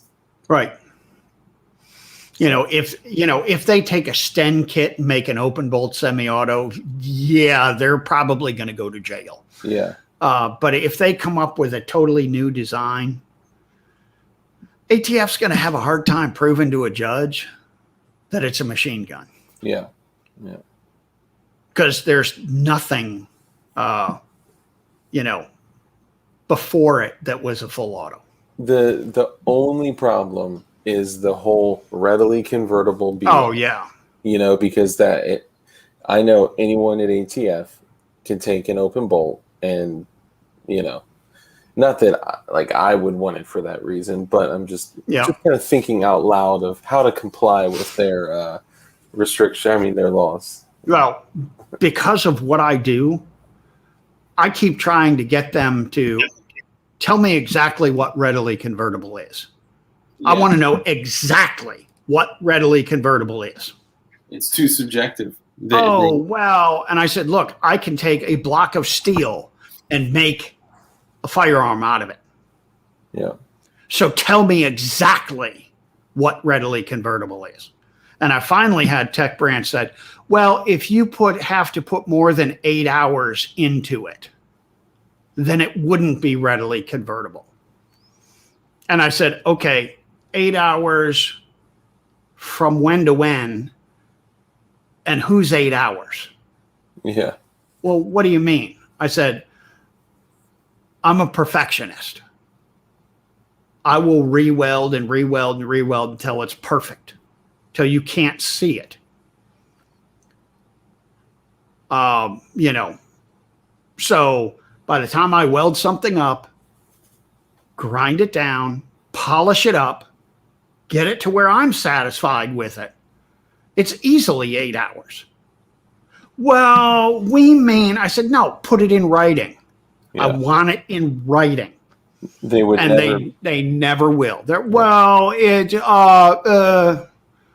And it's like, fuck you, They want it to be as subjective and open to interpretation as possible. Yep. For the same bullshit like with auto key card with that light. Are you familiar with that? Yeah. Situation? Yeah. With that piece of crap. Yeah. Like first off, who the hell would want one of those? Yeah. No one uses 2021. No one uses lightning links and readily convertible. My ass. M60 Joe retired. Okay, I'm not finding an SP1 carrier anytime soon. So that's a joke for all the ATF agents watching me because I did build a large firework on the stream before, but that's okay. Yeah. So okay, I was just curious about open bolts and your thoughts on them. Yes, and the end of is near beware. Yeah, it was Fudbusters is the lawyer that did the video on the open bolts. Okay, yeah. As soon as I saw the name Fudbusters, and it's like, yeah, that's the guy. Yeah. Actually, him and CRS Firearms is a friend of the channel, and him and CRS have done some videos before. Yeah. Okay, so what was your after that? You opened up your shop. When we moved down here, I had a shop in Ohio. I had set up a shop in Ohio, so we just moved the license down here. When my wife found a house, we just transferred it down here. And just was doing general gunsmithing for 5 or 6 or 7 of the gun shops down here. Okay. Around Orlando. I'd go around Friday and make pickups and deliveries and then, work on the stuff all week and then go back on Fridays and drop off and get my money and pick up more stuff. And then from being on Uzi Talk and just one gun after another, built that up into, man, all I'm doing is machine guns now. Wow.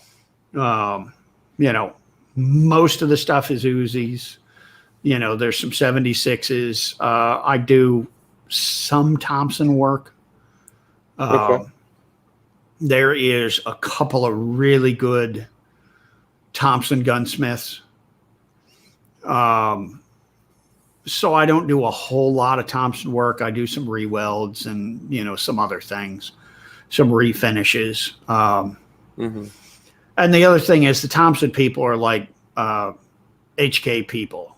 Yeah. They're goddamn all prima donnas, and it has to be like this, and fuck you. Yeah. I don't give a shit what it says on it. I make the guns work. I make them pretty. Yeah. You get the Thompson people. Oh, well, it has to have the Blanchard ground marks on it. Well, I don't have a fucking Blanchard grinder. One won't even fit in my damn garage. So Yeah. you're not getting those marks out of me. Are they that crazy about? Oh yeah, they're insane. Jeez. I do a little bit of HK work. Mm-hmm. I don't know if you know Hank Strange. Yeah. I built him an MP5. Nice. I was actually on his show just a few weeks ago. Oh, were you? Yeah, and Kevin Dixie was on this show 2 days ago. Okay. Yeah. So I do some MP5 work, but Mm-hmm. the HK people are the same damn way. I mean, I've had them say, "Oh, I want you to build me a clone, and I want you to put HK markings on it. I want it to look exactly like an MP5." And I'm like, I cannot do that. Yeah. I have to put my markings on it. No, I don't want your markings on it. I want HK's markings on it. And I'm like, HK will sue my ass for doing that shit. They're assholes. Yeah. Yeah, they'll sue you quick. Oh yeah. You can get away with one or two, or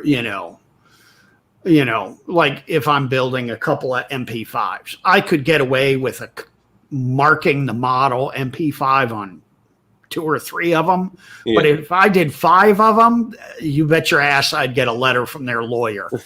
Yeah. And cease and desist. Yeah. They're pretty well funded. Actually, geographically speaking, they weren't too far away from where you were at Interarms. No, they were not. I went over there a couple of times. Yeah. They were not far at all. They also weren't really open to the public. No, they weren't. They were, I've made a mistake approaching the building before. Mm-hmm. But that's a whole other conversation. Yeah. Trying to get a job as a kid. Yeah, I had that same thing, and I was sent by Interarms. They Really? had me go over. I was supposed to pick something up, or I don't know. I don't remember what the hell it was, but they sent me over there. I said, yeah, I'll go over there. And, I thought I was going to get shot trying to go in. Yeah. I was in the same boat. They don't screw around. Yeah, I was greeted by armed security. Yeah, so they actually had a couple of guys. I went to school with 2 kids that ended up getting a job there locally, and they stole a firearm. Oh, and literally since that, it likely still isn't recovered to this day, and ever since that moment, their security is like, and it probably was already crazy prior to that, but they don't mess around, man. No. Oh, you know what? Flying Rich was asking before about missing guns at Interarms. Yeah. And I don't know if this was it, but I just remembered at one point they had a guy come into the gun shop, and the story was he worked stacking produce at one of the grocery stores, and he's driving a brand new Cadillac. And he got hurt at work, so he was going to help out in the gun shop for a while. Okay, you're stacking produce, now you're a freaking gunsmith? Yeah, okay, tell me more. And you're driving a brand new Cadillac? Fucking black guy said his name was Ed. And I came in the one day after lunch, and I was back before anybody else. And he was sitting there at the bench. And I'm like, Ed the Fed! That motherfucker turned white. Wow. And I looked at him. I said, God damn it, you are a fucking Fed, aren't you? Oh my I God. fucking laughed my ass off. I'm trying like, to, I don't give a fuck. Just leave me alone. Jesus. They were trying to like infiltrate you guys? Turns out about what? A month, 2 months later, there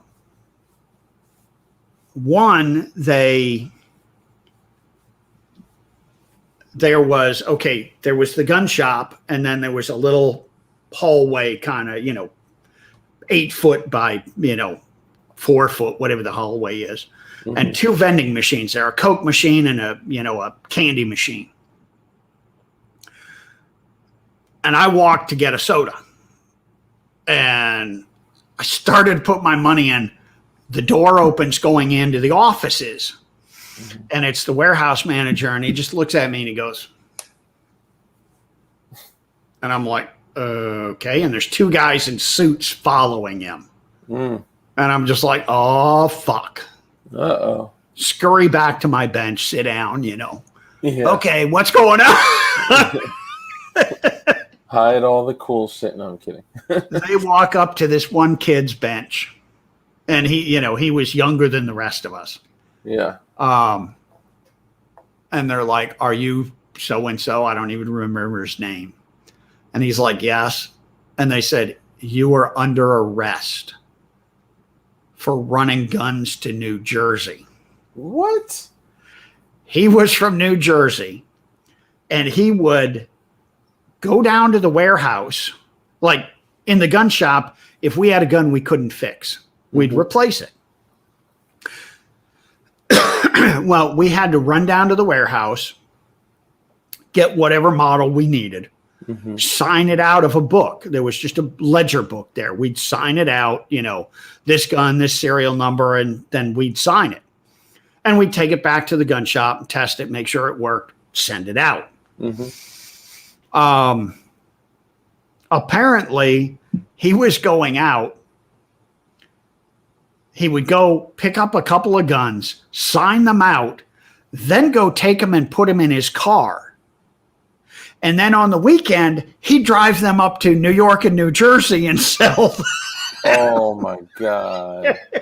What? And we're just like, what the fuck?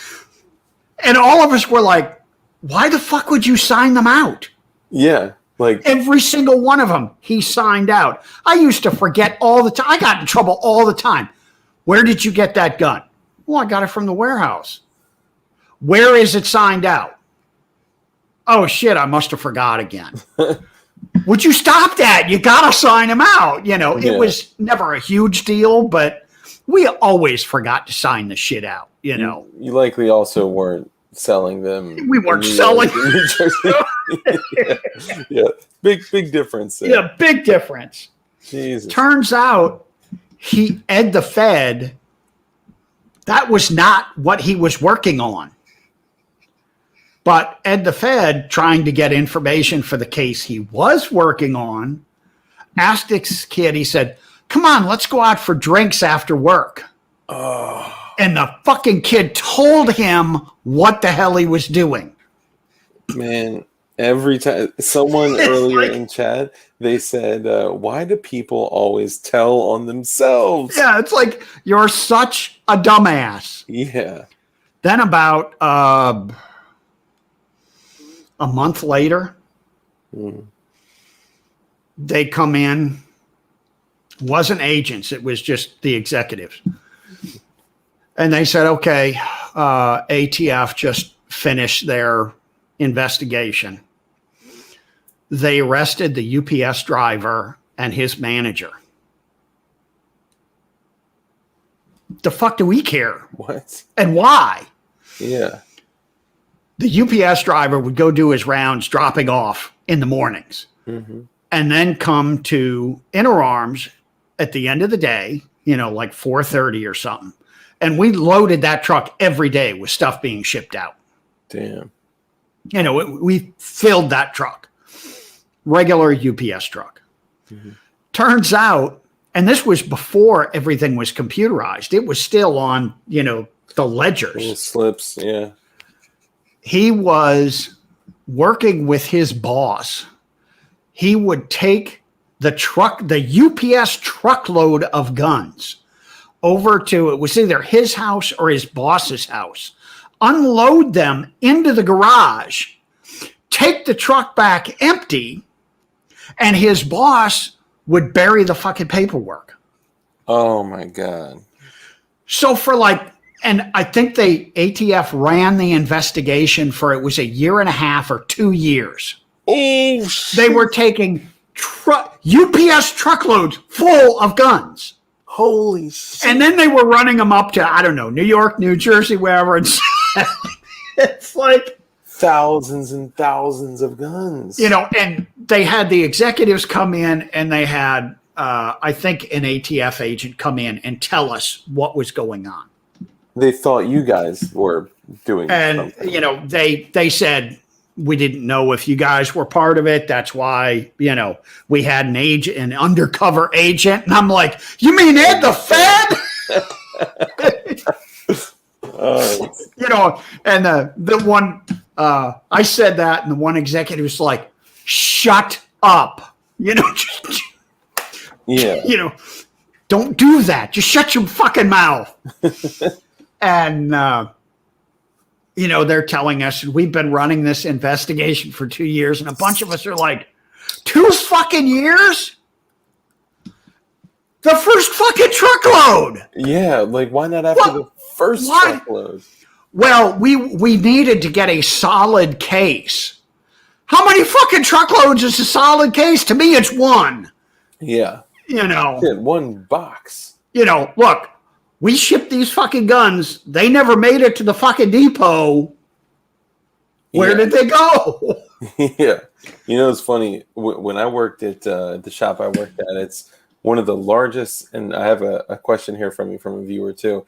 But I worked at one of the largest stocking gun dealers in the state of Virginia. Mm-hmm. And I remember at the time, my manager said, hey, I know you're looking for a weapon light.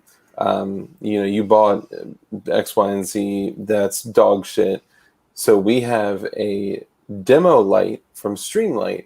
Mm-hmm. I'm going to give it to you. And it was one of the ones that actually said demo on it. And, they send it so people can fuck around with it and put all their fucking oily ass grubby paws all over it. And he gave it to me. And, so that was my manager. The owner and the owner's wife and, the other manager and all these other people didn't know. There was a full-blown investigation on where that light went. A freaking light. Yeah.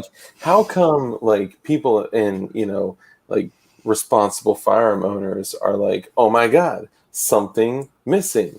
One small thing, and it's I will, until my palms are freaking bloody and sweaty no, but these motherfuckers wait for thousands and thousands of guns and multiple truckloads. Oh, I know, it was ridiculous. It's Jesus. We're like, how many truckloads did he get? did you find out how many they got? No, we were never allowed to get that information. Jesus. It's like, what the hell is wrong with you morons? Well, they probably contributed some of them to Fast and Furious, so I'm sure they went to a good, good cause. Bob, one of our viewers, asks, Dark, ask the Hoff if you can make a pump action into a semi-auto. Yes, it's been done. Ooh. It's a lot of work. It's not worth the money, but it can be done.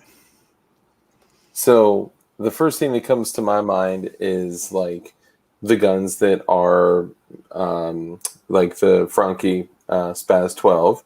Yep. You can actually toggle between semi-auto and pump. If you can get it to toggle right, you're not sitting there for 15 minutes trying to get it. Yeah, right. They're not known or you get it at that spot right in between and it won't do either one anymore. Yeah.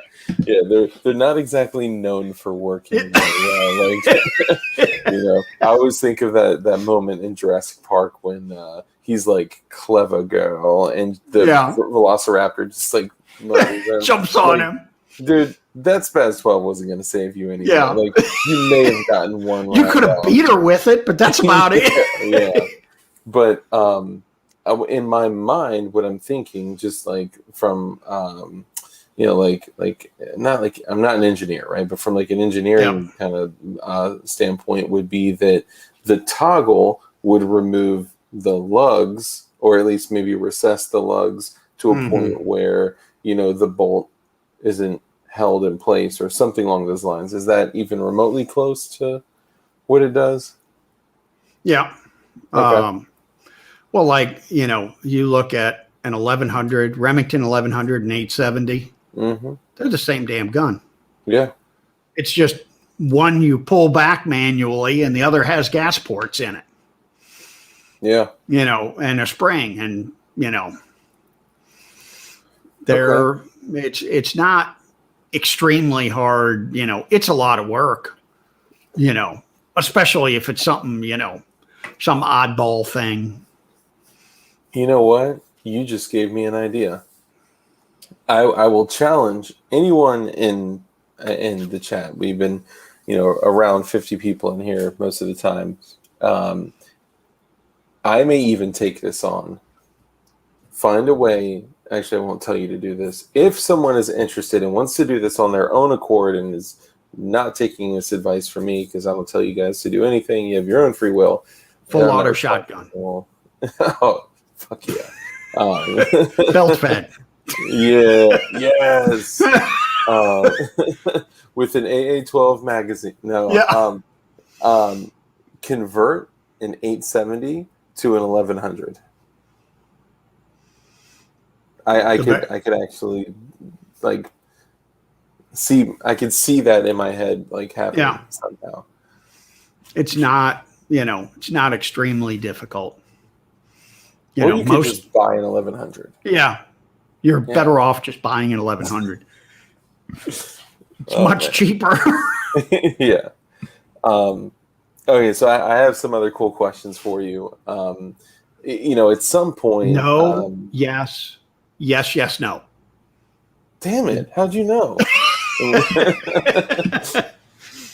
At some point, the ATF changed their ruling on, because you probably remember the glory days where when you got a pre-86 Uzi and it said 9mm, 22, 45 ACP, 41 AE, right? And then one day they said, you actually no more multiple calibers. Exactly. You have to register it to one particular caliber. I guess that's just me just bitching. But what's your favorite Uzi if you had to pick one Uzi, one caliber, one machine gun? What Uzi would you pick for your favorite go-to for most applications? I would pick my Katsar Uzi. Nice. One. Is that nickel? Or? No, it's desert tan or whatever the hell tan it is. Flat dark earth or whatever stupid name they're calling tan nowadays. Let's call it flat dark shining off of it. Gotcha. Okay. I don't know if you remember Speed, the movie Speed. Mm-hmm. At the very end, I forgot his name. Great actor. The bomber, the guy that's head knocked off. He had that was an MP5. I'm sorry. He had a stainless MP5K, and I've seen a bunch of stainless or electroless nickel Uzis and stuff like that. I like flashy guns. For people that are in chat, you guys probably saw the video that I uploaded prior to going live, which is my Chrome AK pistol. It's a Draco that is brushed chrome, and so I love shit like that. Yeah. But that Katsar is, I took a full-size Uzi, cut off the front end, and put a mini Uzi front end on it, and it uses a mini Uzi bolt. It's like the what do they call them? The MP5 stretches or reverse stretches or whatever. So it's got a shorter front end on it than a full-size, but it uses the full-size butt stock. I can put a folder on it if I want. Is But- that your preference compared to like the slap down? Yeah, those things suck to shoot. Yeah, They cut the shit out of your chin, and Yeah, I need to ask this question because you are wildly intelligent when it comes to Uzis. Why in the fuck did they choose that angle for the stock? It doesn't even make sense. I have no idea why they did that.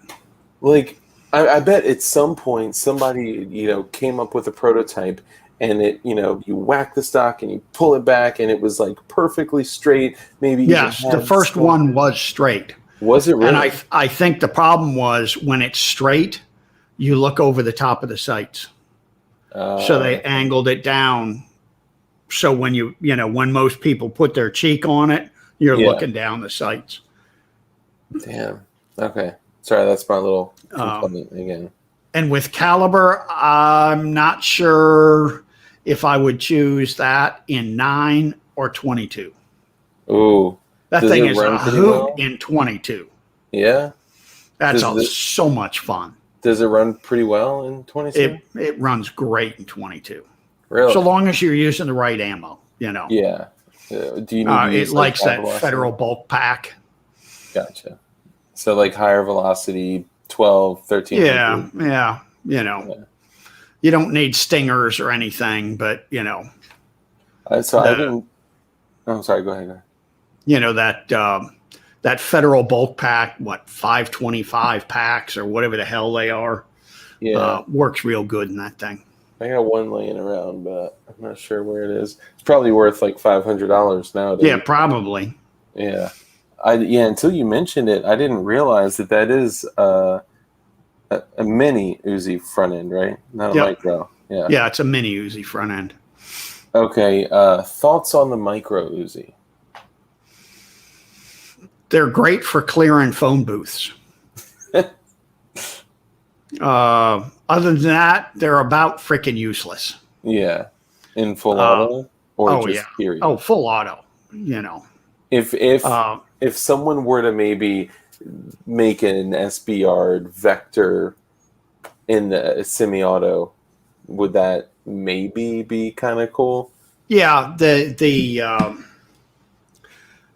I do a lot of the taking the original Uzi pistols, Mm-hmm. that big chunky piece of crap. Yeah. That feels like you're holding a brick. Like the Micro Uzi pistol that came in a big blue box. Yep. If you take that and you convert, you make it an SBR, that's a lot of fun to shoot. That's a fun gun to shoot. Yeah. Once it's a piece of crap as a pistol, but once you SBR it, just putting that stock on makes a huge difference. Full auto, they're running at like 1,800 rounds a minute. Hank has some videos on his website when I took my Micro Uzi up there. I think he just posted one the other day. And that thing just rips. Trying to hit anything with it is pretty much a joke. I took it to one of the subgun matches to shoot on one bay. And the bay was, you're sitting in this piece of shit pickup truck and the bad guys come and there's 3 of them all right next to each other. Paper targets. And you got to get out of the truck and take out the bad guys. Yeah, with Micro Uzi, that wasn't a problem. 32 rounds on 3 targets and just done. I'm like, does it matter how many holes we put in the target? Yeah. Because there's going to be a lot of I see a lot of value in the mini. I do. Yeah. The micro is kind of like... It's just too fast to be practical. Like I said, it's great for clearing phone booths. Yeah. Because you just go and, it's done. Cool factor is... cool factor is huge. Yeah. Actual application... Yeah. The other problem with the micro is I'm afraid to let a lot of people shoot it because it's so short. Yeah. Yeah. You know, your finger is that far from the end of the barrel. Yeah. You know, and it shoots so fast that, you know, once I get somebody where I'm comfortable with them shooting my full size, Mm-hmm. you know, or the mini, then I'll let them shoot the micro. Yeah. And even, you know, I've had guys that have shot full auto Uzis for years, competition, everything else, and they get that freaking micro and it just gets away from them because it's so goddamn fast. Yeah. Fast, small, low mass. Yeah. I mean, and even like I've been shooting machine guns for a long time. I've been blessed to have some really wealthy friends, and that helps. Yeah, that's and you know, if M60 Joe was still in business, I'd would probably send have my friend send his Olympic Arms lower receiver to him. But I mean, it's easy for something like that to get away from even the best shooters. Yeah. Chris, one of the same guys, he gave a super chat. Thank you, sir. Very generous.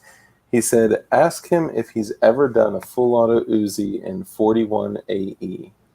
I would guess yes. Oh, no. Okay. I haven't. I've rebuilt some. Okay. But there's no ammo available. I was going to say, is it so it's like, no, it doesn't exist. Okay.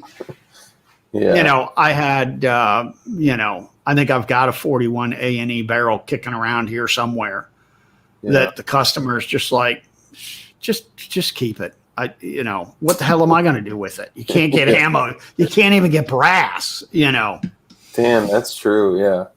Yeah. I mean, well, hold on. So 41 mag and 41 AE brass aren't compatible, right? I don't think they're compatible. I think it's one of those, the 41 A&E had its own brass and, Yeah. Damn. It's just totally not worth doing it.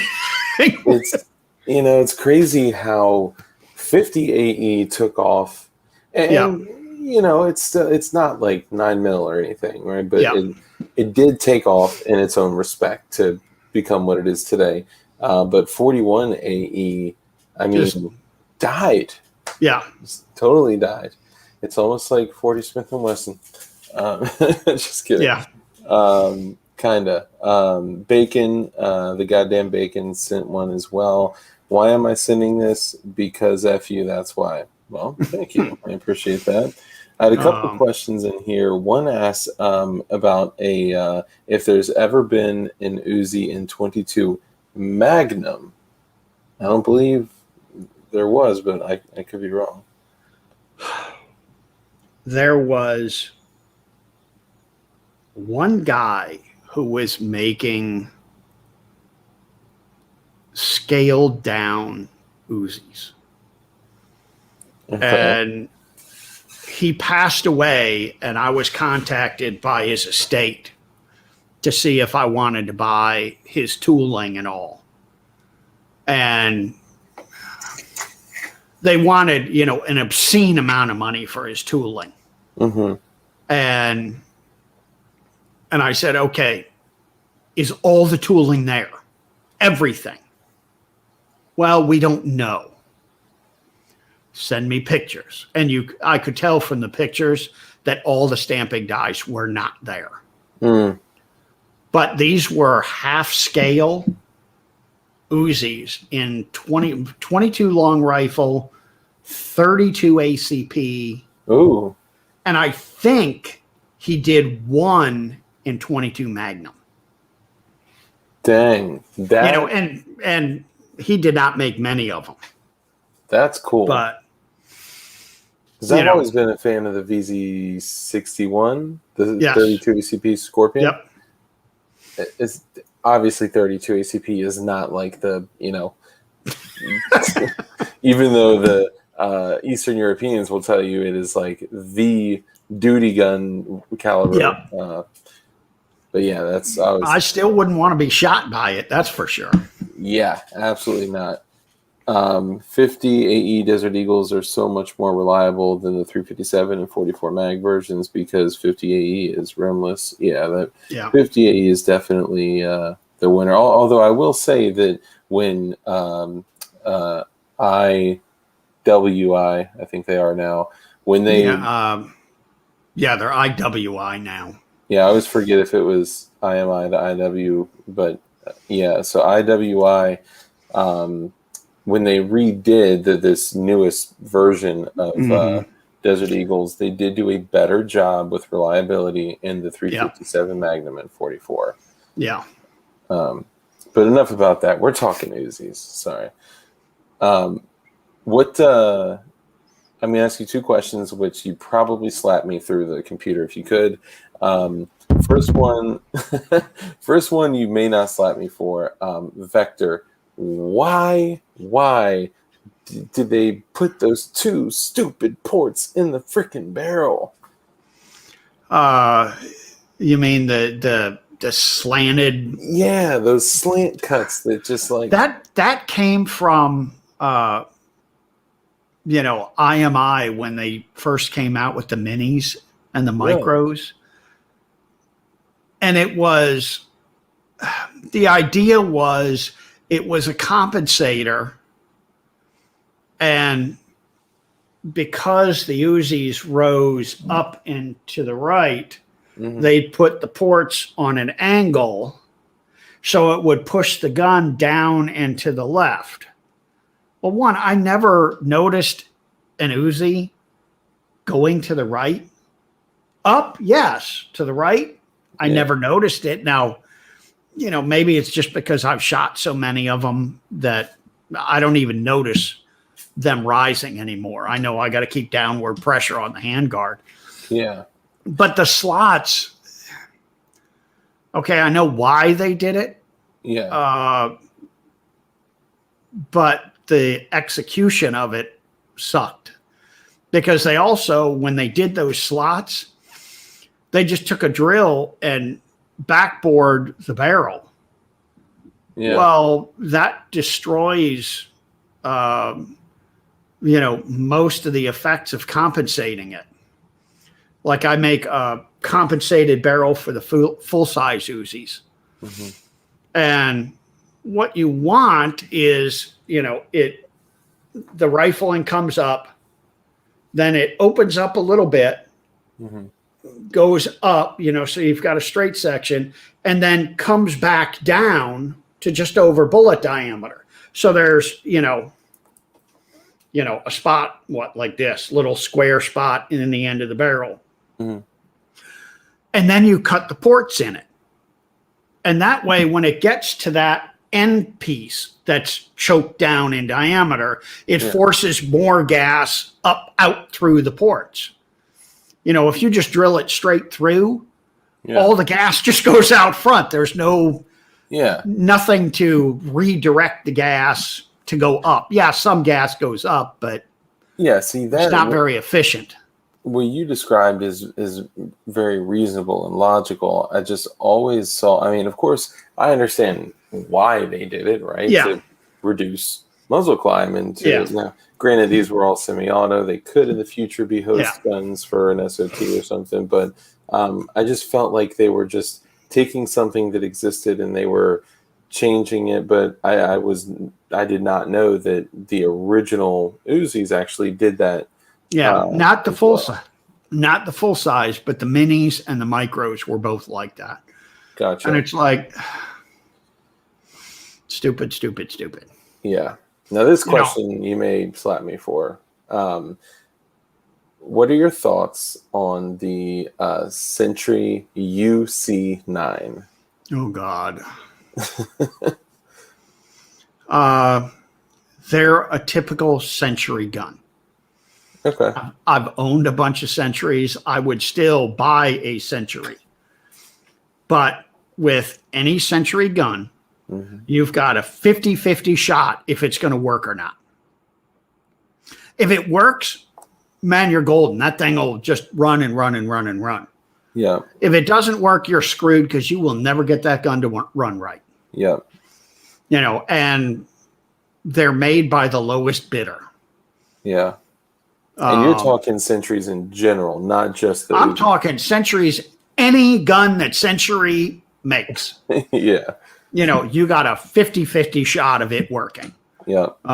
You know, whether it's the AKs or the MP5s or the Uzis or, you know, any one of those guns that they get involved in. Yeah. Yeah. I've had some good luck with them. I've had mostly good luck with them, but you know, for a while there, I swear they were having like 10-year-olds with Dremels. Oh open yeah, up their they Magnum. went through a spot where it's like, who the fuck is building this shit? Yeah. Crazy. You know, contact the guys over in the caves in Iraq making AKs out of shovels and have them build them. Jesus. Yeah, and they're doing it beautifully, man. Like God, the UC9. I understand that they named it the UC9 because they called it the UC9. Yeah, they played that whole freaking game. Yeah. But I mean, a couple that I've handled weren't bad. I found one for $650. I almost pulled the trigger on it. I went back to pick it up and it was gone. So I have not looked for one since then. And they're all like over $1,000, and I'm not paying over $1,000 for a Parkerized Century Uzi. Wait till the prices come back down. Yeah, and you know, get an IMI. That's what I was going to ask. If I'm just getting into because I have the Gemtech multi-mount suppressor, and it has one of the they call it the Mossad attachment, which has the Uzi threadings, right? And a lot of people don't know that little dongle on the front, that's for a bayonet, right? The little bayonet lug on the bottom. Or I'm sorry, not on the top, on the bottom. It's like a little. Yeah, the UC9s don't have a bayonet lug on them. Ooh. It's just a straight little piece. See, that's yeah. I don't know why they chickened out and didn't put the bayonet lug on them, you know. Probably some bullshit import. Yeah, I think it was so they could sell them to California or some horse shit like that, you know. Yeah, that's crazy. But IMI, you think if someone's venturing into the Uzi world, you just go right into IMI. I tell everybody, if they're getting a semi-auto, if they're looking at a semi-auto, wait until the prices come down, because they will come down. Yeah. Because the IMI Uzis, you know, they're all used. Mm-hmm. There's no such thing as a new one. Yeah. Their prices are constantly going like this. Yeah. You know, you'll get them, you look, 1 week, oh, fuck, they're $2,500.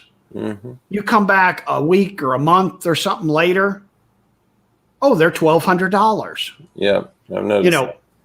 Bite the bullet, figure out what you're willing to pay for it. If it's $1,200, just wait until they come down to $1,200. They will. When you see it for $1,200 on Gunbroker, grab it. Yeah. Figure out what you want to spend, get an IMI. You won't have problems with it. It'll run longer than you and your kids will be on this earth. Yeah. They are freaking tanks. Yeah. Those are special. They hold a special place in my heart. Yeah. I do not own anything Uzi platform, but I remember when I was 21, I was looking for a pistol, and I found a like new inbox. This was like 05, 06, something like that. Mm-hmm. No, like 07, 08, something like that. And it was in the blue box, like new inbox. They said it was never fired. 45 ACP Micro Uzi pistol for $850, and I didn't freaking buy it, and I'm still kicking myself. Bad. I know, because I would have SBR'd it, or maybe SBR'd it, put a stock on it. That would have been the funnest. They are so much fun. I mean, half the time when I take mine out, I've got a post sample bolt in it. Nice. So it's full auto. Yeah. half the time I just, if I'm just out playing, Hmm. I'll just put it in semi-auto and just, bang steel with it because it's Yeah. just so much fun in semi-auto. Yeah. Full auto, yeah, you'll put it in full auto, you shoot a mag or two. Okay, I'm bored now. Put it back in semi-auto and just start banging steel with it. Yeah. So you don't think the vectors are a worthy opponent? Vectors are not bad guns, Okay. If you can't get I would definitely say first pick is an IMI. Okay. Second, a Vector or a Group Industries. Same thing, only different. Okay. And then the Century Arms are, Yeah. The bottom of the low man on the totem pole. Yeah. All the Group Industries receivered guns, the Vectors, the Group Industries, they all shoot uphill. When Vector formed the receivers, they didn't form them right. Ooh. So the square section of the receiver is fine. Where it goes into the rounded section for where the front handguard is, if you take just the receiver and look, the rear section is like this, the square part, and the front section, the rounded section, is tipped uphill a little bit. Oh my God. So they shoot high. What? And the problem is some of them shoot so high, you don't have enough elevation on the front sight to get them shoot point A and point of impact. Oh, so my you got to God. get a taller front sight for them, which is a pain in the ass. That's nuts. But the first full auto Uzi I built, and I still shoot it in competition, was built on a Group Industries receiver. It's never given me a problem. Runs perfectly. I've put, oh God, 500,000 rounds through it. Jesus. Never given me a bit of problems. I shot some shit ammo out of it and had some out of batteries. That was fun. Whoa. Yeah, out of batteries are less likely to kill an Uzi because they're just freaking tanks, man. Oh yeah, they're just beasts. Yeah.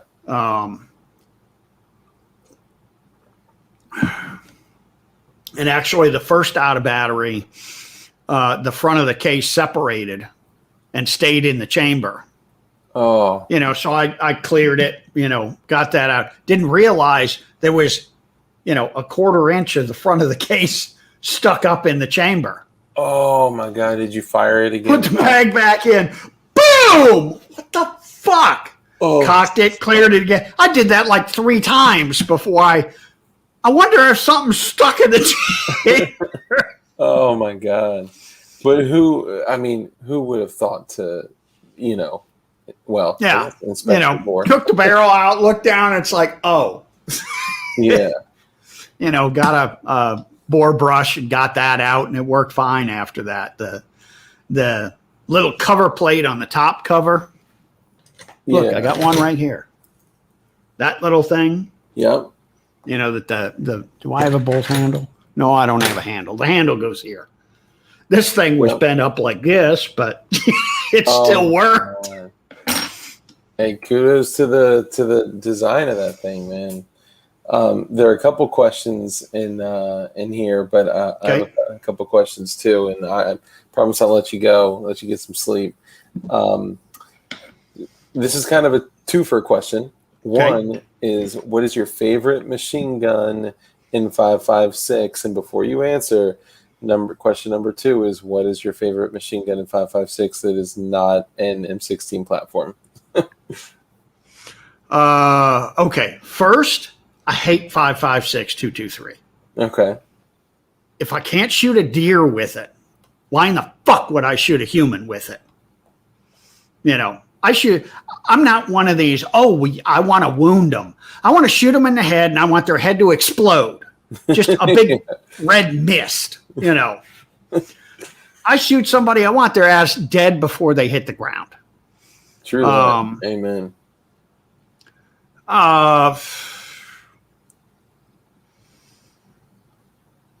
There's Wow. got to be something out there that you admire, though. Probably, what the hell is it called? I think it's the Ultimax. Yeah, the light Yeah. machine gun. Yeah. That thing is That open bolt badass. light machine gun. That thing is, I still haven't shot one yet. It's Did I shoot extremely one? rare. Yeah. No, I haven't shot one yet. Machine Gun Dad has at least one. I need to go up to his place at some point, so I'm definitely going to say, "Let me shoot it. Let me shoot it. Let me shoot it." Were you ever familiar with a YouTube channel called Carnicon? No. Okay, so there is a video out there. So we started this YouTube channel with the guy Dugan Ashley, who started, like, he founded Carnicon, which was a comedy, like, satirical channel that also gave really great information, and they had access to a lot of incredible firearms. And there's this video called light. It's a light machine gun video, and they hit, I mean, that open bolt Colt, the Ultimate, all these incredible light machine guns. So Yeah. yeah, I would check it out if you have some time. If I were to say favorite 5.56 AR that fuck, I didn't plug up my. That's okay. It would be an M16 only because it's easy for everything: parts, magazines, ammo, whatever. Yeah. Make it easy, when everything falls to shit. Number two would be the Ruger AC 5.56. Yeah. That's That's a nice I almost bought one. nice gun. Yeah, that M16 there that I built years ago. Mm-hmm. I have never had a 223 upper for it. Oh, I think wow. I did for about maybe a week. Yeah, tell them what you got there, because I was Okay. On the end is my M16. AR-15 I converted to a M16. yeah.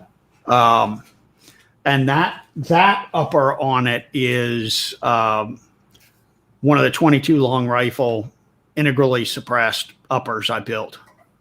And that thing's a hoot. That is so much fun to shoot. That's gotta be a blast for you. I just finished a 300 blackout upper on it. Nice. And actually, it's not technically a 300 blackout. It's a 300 whisper that I did. Yeah. Because I've been into that cartridge way before it was the blackout. Yeah.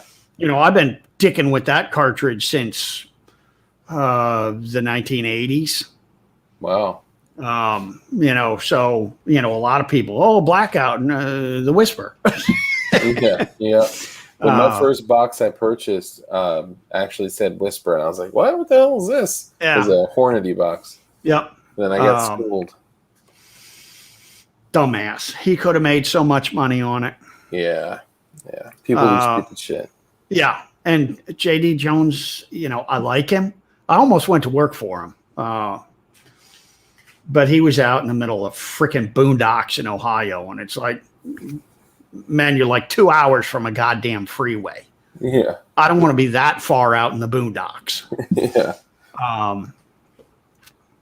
But who was it? Remington and AAC wanted to do the Whisper, and he didn't want a deal. He wanted more money than they were willing to spend. And it's like, dude, just take a penny around. Yeah. And $5 a suppressor.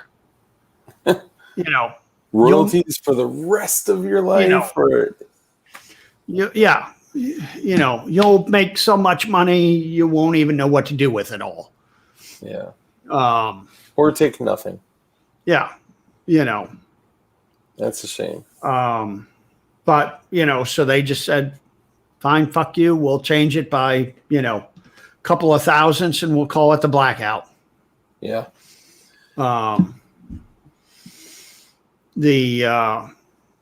that's a fun cartridge. Now my Blackout Upper is only set up for subsonic, and it's set up the way it should be set up, which is using pistol powder. Yeah. You know, and I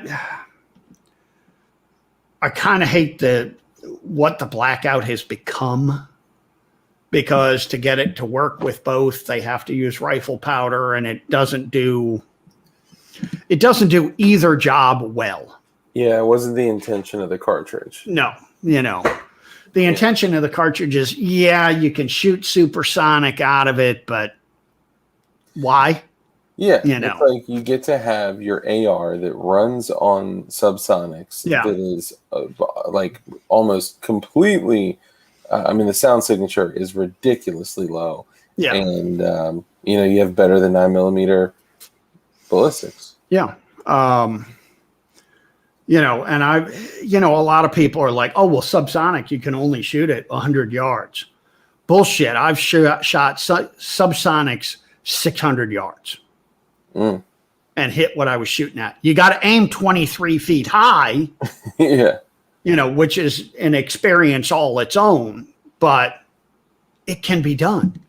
I actually hit a deer with a subsonic VMAX out of a Remington 700 with an AAC STN6 can on it, and it did not kill the deer.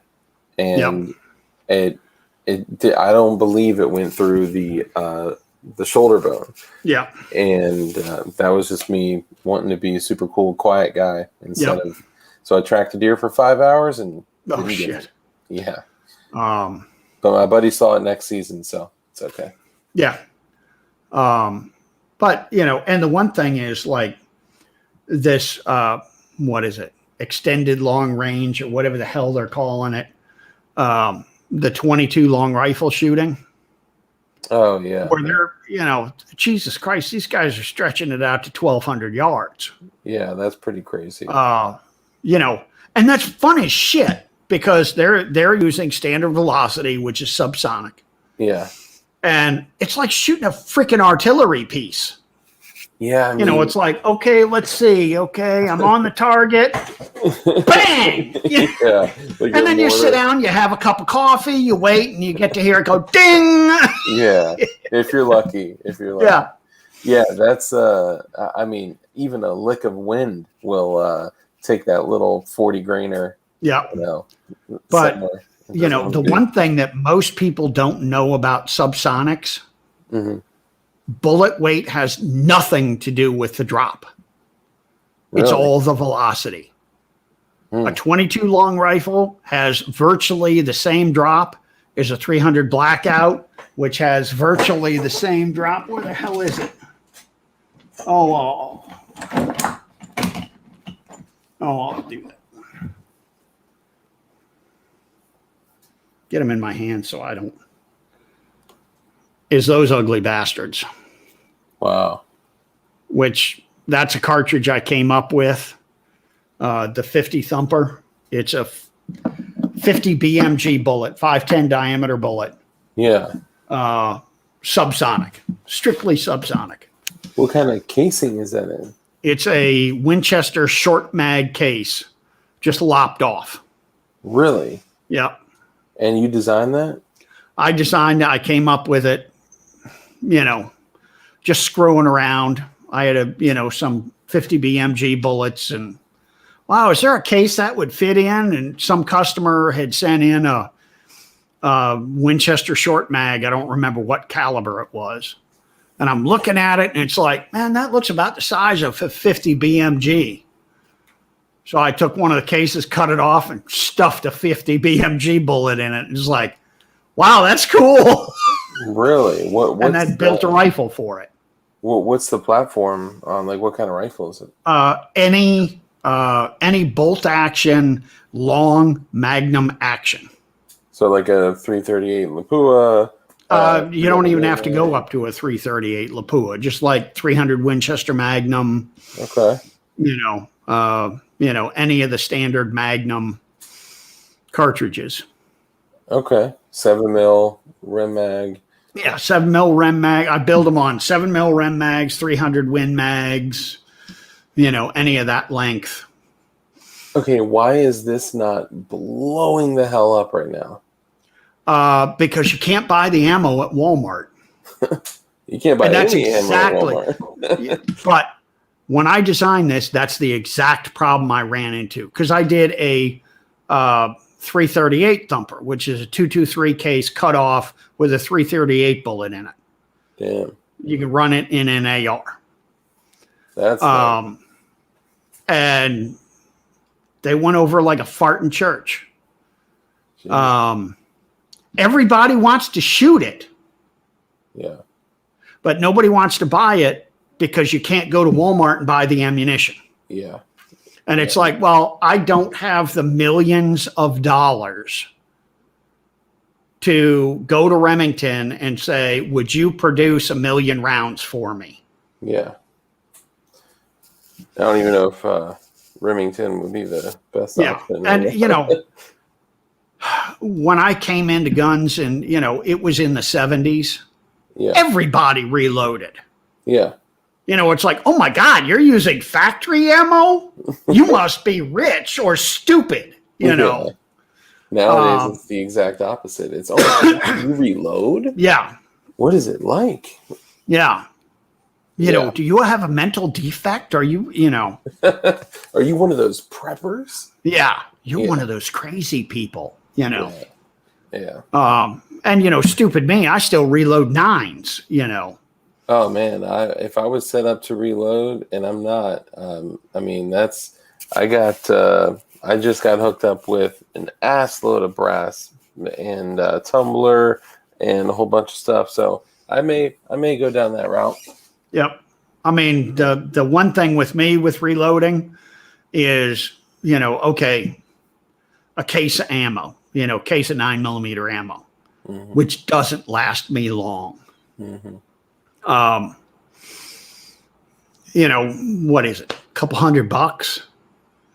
I got a family and, everything else. I'm the sole source of income.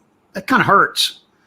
Where with reloading, okay, I ran out of primers. I can spend 100 and some. Well, before all this nonsense happened, I need primers. That's $125 for 5,000 primers.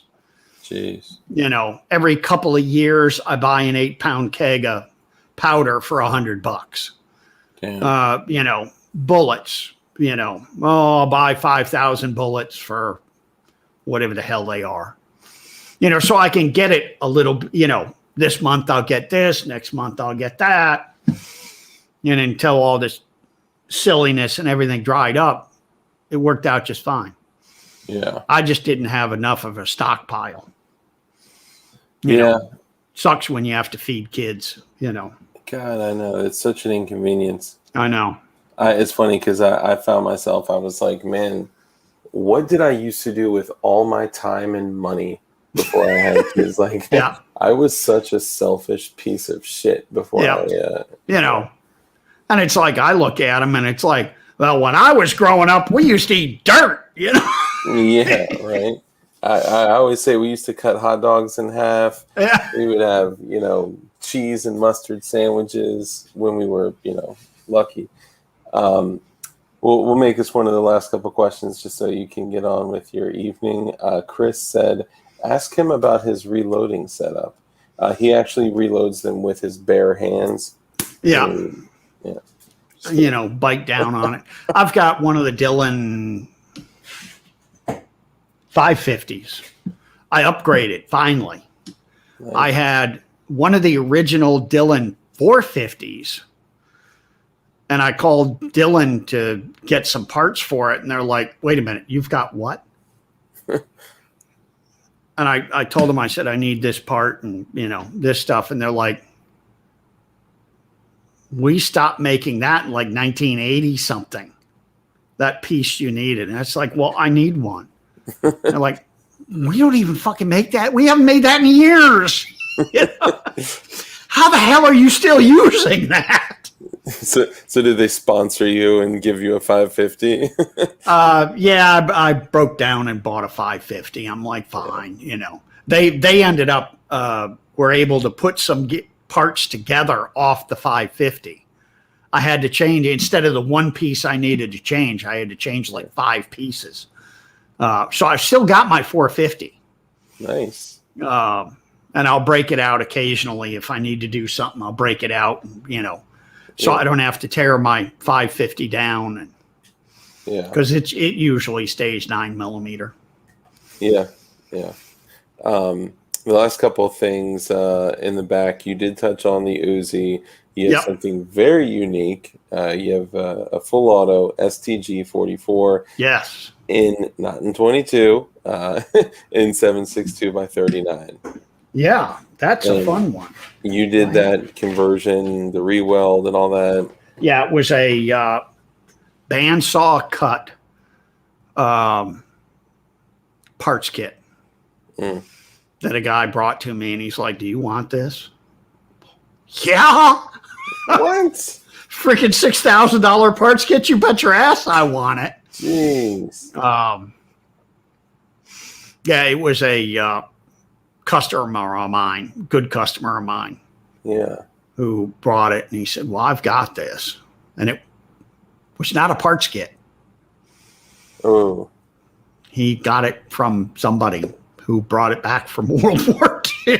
Damn. And he's like, "I don't have any papers." He said, "I should probably get rid of it." Yeah.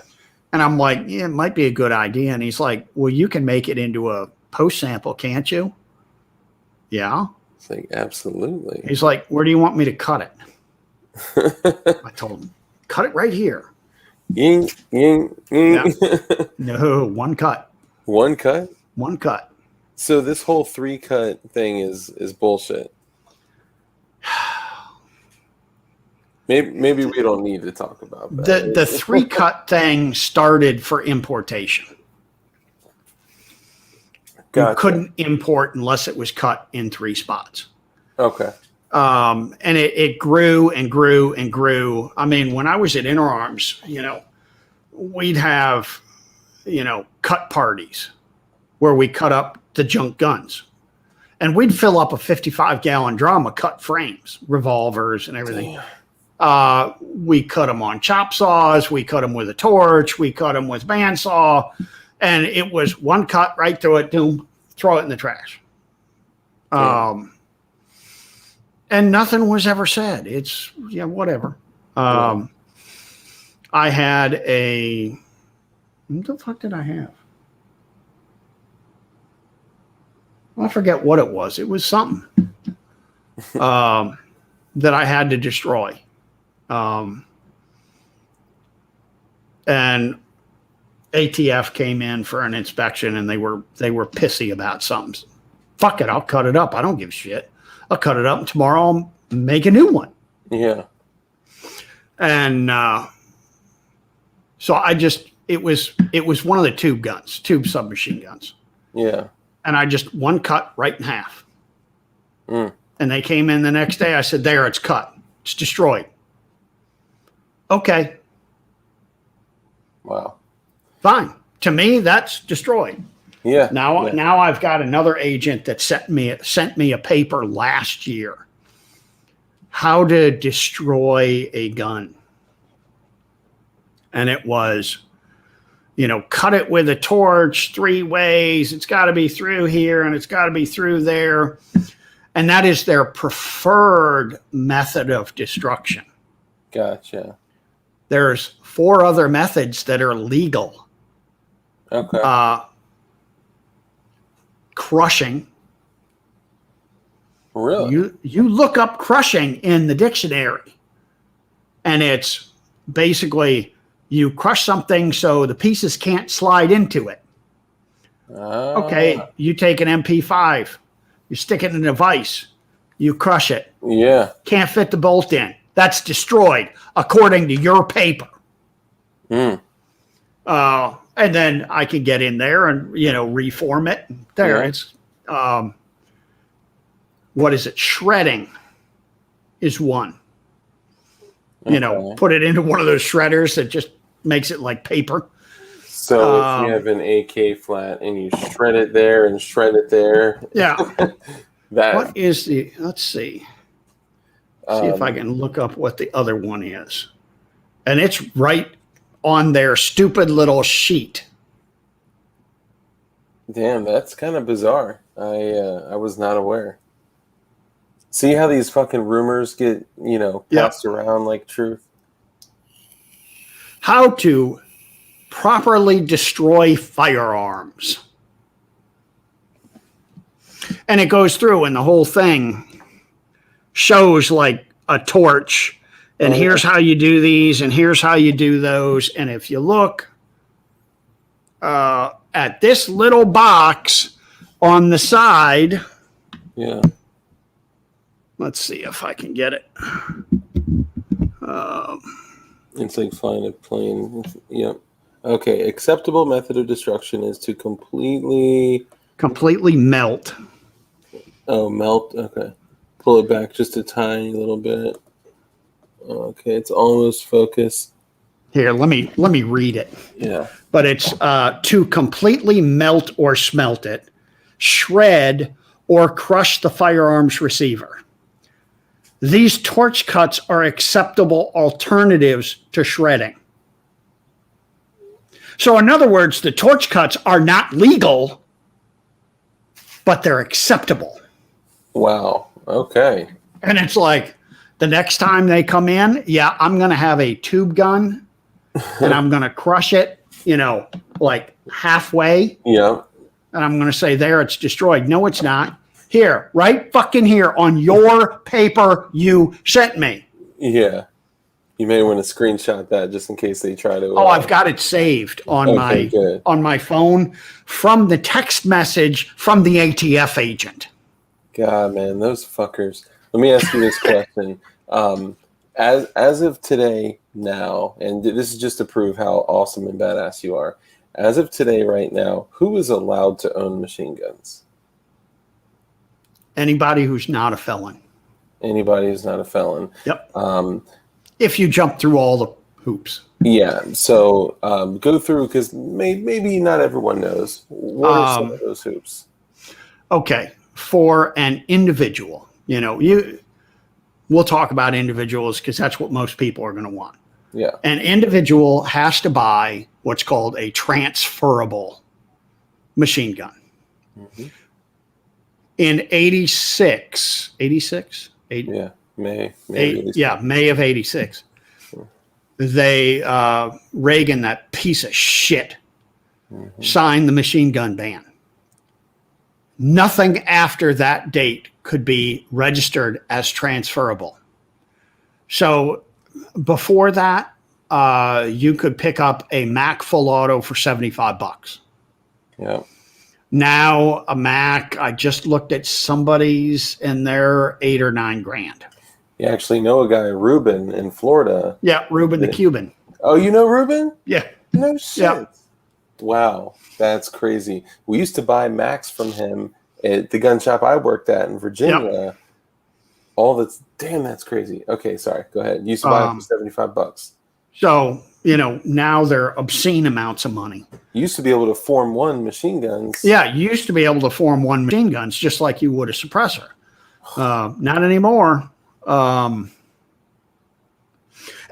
if they ever have another amnesty registration, and they can have, I think, one more. They have another 90 days they can use that they have not used from the 68 amnesty. They can use. ATF has never let it been done again. What do you mean? Well, when they had the amnesty registration in 68, where you could take your illegal machine guns that you brought back from World War II or whatever and register them. Yeah. They have, when Congress wrote that all, they had so many days to use for amnesty registration. They still have, I think it's 60 or 90 days left in that they did not use. Because they had a 90-day registration or something. Yeah. So they have another 60 or 90 days, I can't remember what it was, that they could do another amnesty registration. Wow. If they do another amnesty registration, I want everybody to show up at my shop with money, with hacksaws, whatever. We are going to make thousands and thousands and thousands of receivers. Yes. For like stems and the real simple stuff. Yeah. And we're going to make thousands of receivers and we're going to fucking register them. Yeah. But God, I would go crazy. oh my God. Oh. Any individual can buy a transferable. They're a lot of money. You fill out the Form 4. Well, you figure out who's got one you want to buy, and you pay them for it. You fill out the Form 4 just like you would for a suppressor or anything else. Send your money in, wait forever. They'll finally send it back approved or disapproved. Usually it's approved unless there's something on the form that's wrong or something they don't like or, you know. When it comes back approved, you go to whoever you bought it from, whether it's a dealer or an individual. They'll actually get the form. You won't. They'll call you and say, your form's in, come pick it up. And the form costs you, what, $200? Yeah. And you go pick up your gun, and then you've got a transferable machine gun. And usually they're 10, 20, 30, yeah, 40, $50,000. Let's see. Uzis are anywhere from like 12 to 18 grand for a full size Uzi. I knew I should have bought those Group Industries at like $6,000 each. Yeah. God damn. M16s are, what are they, 15 to 20,000. Well, 15 to 35,000, depending on what you buy. Yeah, if it's like if you buy an A2, yeah. A2s are real fucking expensive. They're like, well, I had a customer 5 years ago bought an A2, and I think he spent $32,000 on it. Yeah, and I have not seen even a lower for under $20K. That Olympic Arms was $14K. Yeah. Yeah, it's crazy. What HK Auto Sears are what, 30 something, 32, 35. Yeah. Even a lightning link goes for 11 to 15 grand nowadays. Yeah, and you've got to be insane to spend that on a freaking lightning link. What a piece of crap. Yeah, do that. You know, okay, the drop-in Auto Sears, I can see spending the money on. A lightning link. Yeah. You really are a moron if you buy a lightning link for that kind of money. Yeah, don't do that. You know, you deserve to be fucked in the ass. You know, with a handful of sand to go with it, you know. Rough.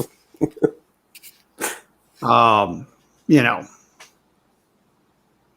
before I buy, you know, a lot of these guns, you know, like MP5s or M16s, they're just too goddamn expensive.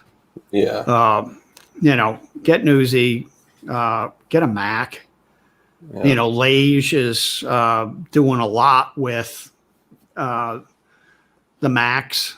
He's got the slow fire uppers. It makes it a decent gun. And did he come out with the 223 upper yet? Yeah, he did. He either came out with it or he's working on it. Yeah. I don't remember which one it is, but yeah. I definitely for value, Macs are. When I was in the industry, they were $3,000 to $4,000, and of course, I'm kicking myself in the ass. Like and I know I'm probably sounding like the boomer that's like, oh, when I was in, you know, but honestly, like these are great investments. I'm the same freaking way. When I first got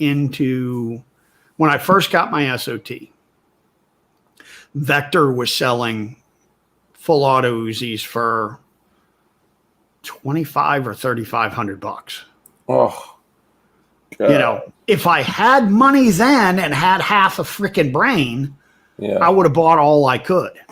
Yeah. And saved them to now. But hey, however, how many times in anybody's life have they actually done that? Yeah. It's, I'll buy 2 of these. And then 6 months later, it's like, I need some money. I can sell it and make $500.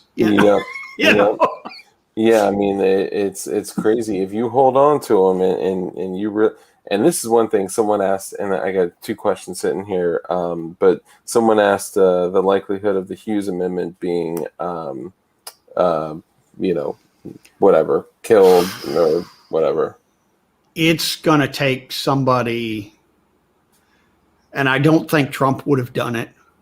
No. But it's going to take somebody like Trump who's not a politician and doesn't give a fuck and be in their second term to do an executive order or whatever and get rid of it.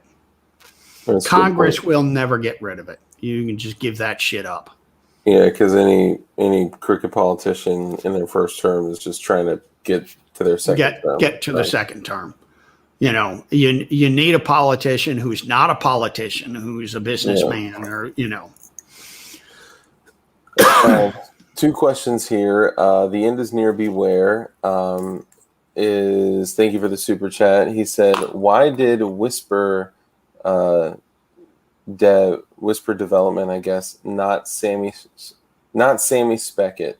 Was it too much money?" No, I don't. I don't believe to get something Sammy spec'd is that much money.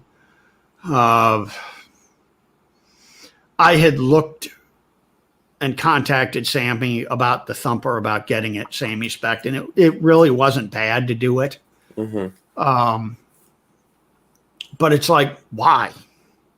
I don't give a shit if it's Sammy spec or not. It's a Wildcat. Yeah. And that's what the Whisper was. It was a Wildcat. And you look back, late 50s, 60s, 70s, Jesus Christ, there was thousands and thousands of different Wildcats. And nobody ever Sammy spec'd them because everybody knew chances are these will never be mainline cartridges. Yeah. And it's not until like Remington took some of the cartridges, some of the Wildcats, and you know what? There's a following here. We think we can make money. So then they take it like the 7mm 08. Somebody asked about the 7mm 08, which yes, I do like. Mm-hmm. And they just decided, well, we're going to go ahead and make it. And because of insurance and everything else, and having companies make guns and make ammunition, and we're going to go ahead and get it Sammy spec'd. Yeah. And all it is you take the drawings, your chamber drawings and your cartridge drawings, and you send them into Sammy. And I don't even remember if they charge you. And if they do, it's not much. Yeah. But most of the time, it's just kind of like, why? And the Blackout, they Sammy spec'd because they wanted everybody to be making the 300 Blackout. Yeah. It wasn't, we're going to have Remington make the guns and the ammunition. We're going to have AAC make the suppressors, and that's it. It's going to be just us. They wanted everybody making them. And that's when you Sammy spec it. The Goddamn Bacon says, thank you for the super chat, sir. Last couple of shows are killer. No pun intended. Thank you. I haven't killed anybody in a long time. Yeah, I mean, I'm coming up on my anniversary, actually. I mean, 28EDU, what's up, man? Are you familiar with 28EDU? Yes. Yeah, he's a great YouTuber, and what's up, bud? Everybody show him some love. And yeah, I guess to follow up on the conversation of my question of who can own a machine gun. Yeah. My follow-up question is, who do you believe should be able to own a machine gun, and how easily should they be able to get it? Personally, I think you ought to be able to walk into a gun shop, and if you can pass a NICS check, you should be able to buy one. Boom. You know, Totally. of course, I also think if you have the money, you should be able to buy nukes. You should be able to buy anything, any weapon the military has, the government has. We should have the exact same access to it. Totally agree. You know, because, oh, you say everybody should be able to buy nukes. Well, yeah, but how many people have the $10 million to buy a fucking nuke? Yeah. Not many. And how many dumbasses are actually, I'm going to spend $10 million to buy a nuke. What are you going to do with it? Yeah. It's like buying the ammunition for destructive devices. 40 millimeters, shit like that. Yeah. Okay, you buy the chalk rounds, you buy that kind of, the flare rounds and stuff. How many people spend $200 tax on a high explosive round? Yeah. And that's if you can find them. You can find them. They're easy to find. It's getting somebody to sell you one. Yeah. Like the HEDP rounds. And that's why, a lot of people that have the 40 mils, they serialize like the base of the cartridge. Yep. And reload. And if you guys have ever browsed through search engines of reloading accidents with HEDP, if you've ever tried to synthesize explosives in your home for your well, that's another stream, but we'll talk about that next time. Yeah, really. Anything else you wanna hit on before we call it a night, my friend? Whatever you want. I think that's a slow clap initiated. Yes. Yeah. Anybody and everybody should be able to own machine guns. It's the NFA, the GCA, any rule, law, regulation is infringement and is literally a direct violation of our God-given rights that are protected by the Constitution. And like these idiots that say, oh, well, it's not for military weapons. They didn't have this. They didn't have that. Yeah, they had volley guns. They had, they had multi-fire guns. Don't fucking bullshit yourself. They didn't have that crap. Yeah. During the revolution, the government went to individuals and said, we cannot afford to buy cannons. Would you individuals buy cannons and let us use them? Can we borrow them? Yeah. Can we borrow your cannons? Yeah. The long rifles. Yeah. Man, that was the highest, most accurate, most deadly weapon in existence at that point. They were not military weapons. They were for individuals.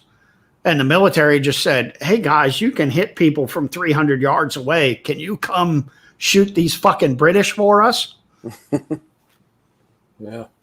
They had it was the same exact in the military's hands and civilians' hands, and nothing was different. So this lie that's been crammed down everyone's throats, either the people that are for or against, that are technology has advanced, yes, but if we were to restrict our First Amendment right because of the advancement of technology, is that fair? Is that reasonable? No. Yeah, it's one of those, if you want to say, oh, well, you have to say with the same technology that they had when the Bill of Rights and the Constitution were written, okay, fine. Then there's no internet.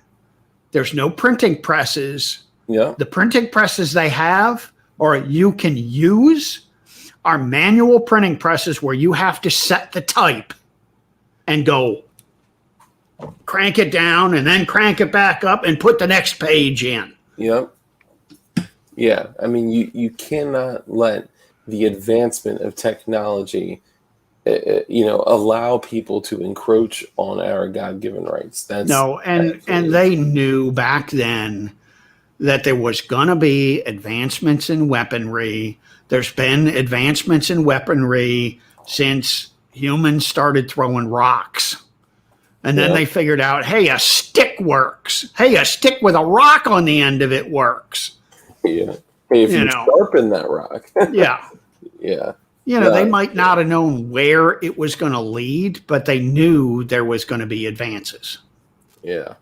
I got hanging right over my head here is an 1851 Colt Navy revolver that my great-great-grandfather carried in the Civil War. And that's cool. Seeing that, that's in line with exactly what we're talking about. That's So 28EDU asked, BWE Firearms, do you do any Title I builds? I do some. Right now, one, because of this whole COVID fiasco, orders for the parts I make for Uzi parts and stuff has been nuts. I'm so far behind that it's not even funny. And between that and me being sick pretty much last year, I'm so far behind in gunsmithing. I got 2-year turnaround time right now on gunsmithing I'm trying to get caught up on. I'm kind of not doing any builds just because I don't have time. But once I get caught up, I'll start doing builds again. Do you need an apprentice? My son just graduated college. Nice. And, he says he wants to work in the shop with me, and I'm thrilled. Yeah. But he's not out here. He's at that age of, I want to do this. Okay. Show me. Yeah. Yeah. Yeah, it's not going to come to you. I'm also kind of giving him the, we got a bunch of stuff, after college, we got to get him straightened out on, get his damn, check his molars to see if they need to be taken out. Is it the molars that everybody has taken out? Wisdom teeth.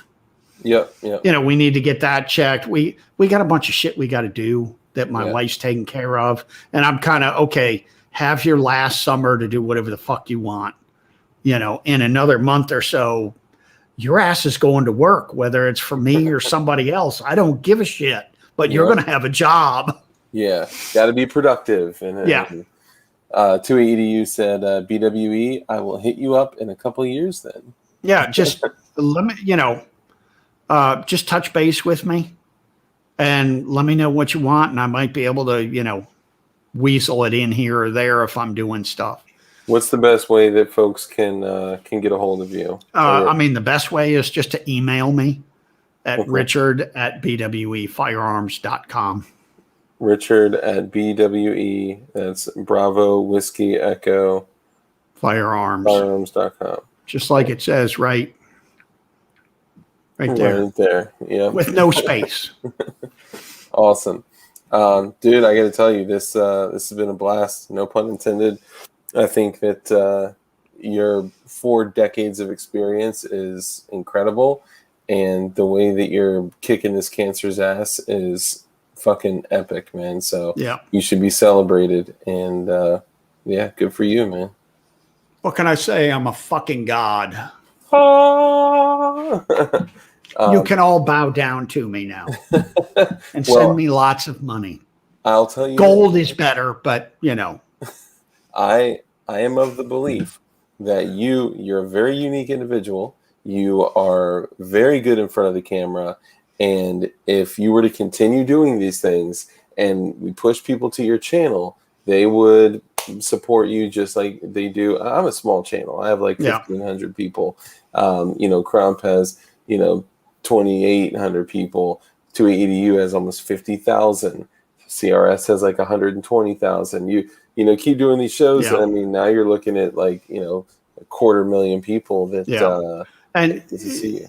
You know, the one problem I've had with trying to do stuff myself, Mm-hmm. one, I never know what to do. And half the time, you know, I'm going to do a video on this. You know, fitting a top cover for an Uzi. That's one I did. Yeah.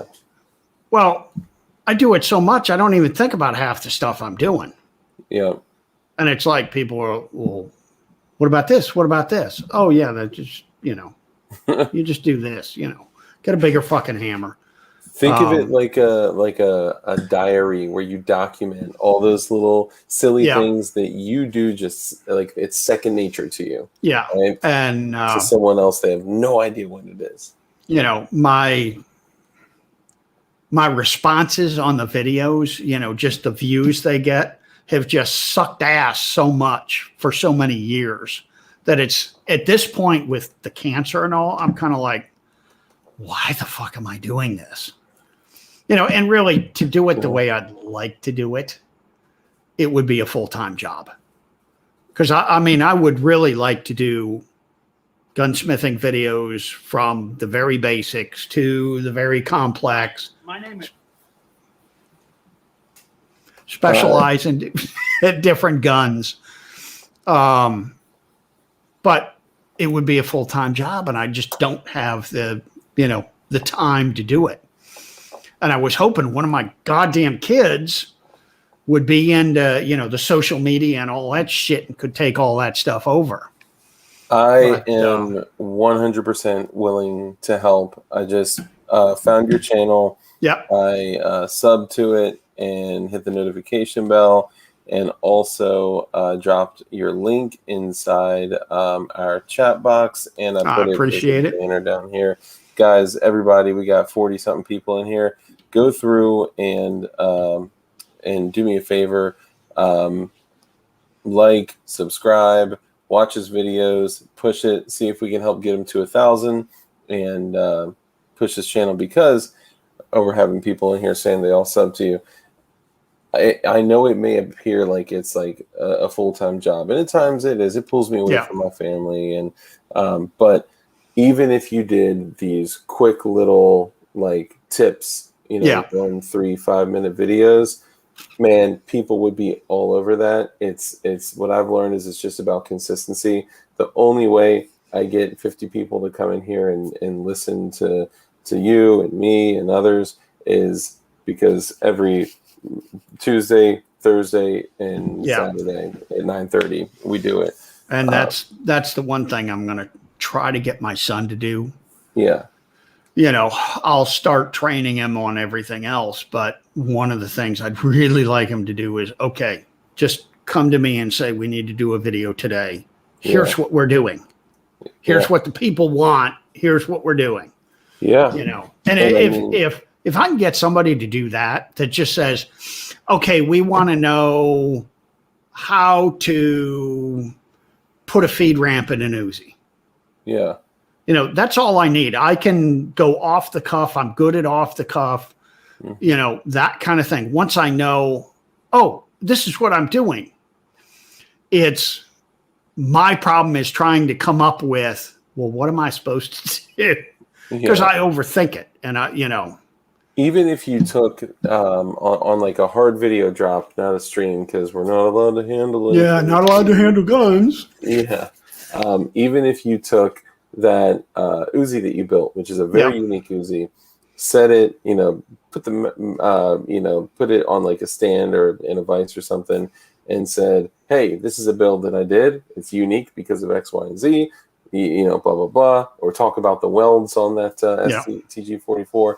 Quick video, boom, get it out, man. People would be all over that shit. Or if your son, while you're working, can come and be like, hey, and that's what I need him to do is while I'm working and stuff, just take my phone and just start, you know.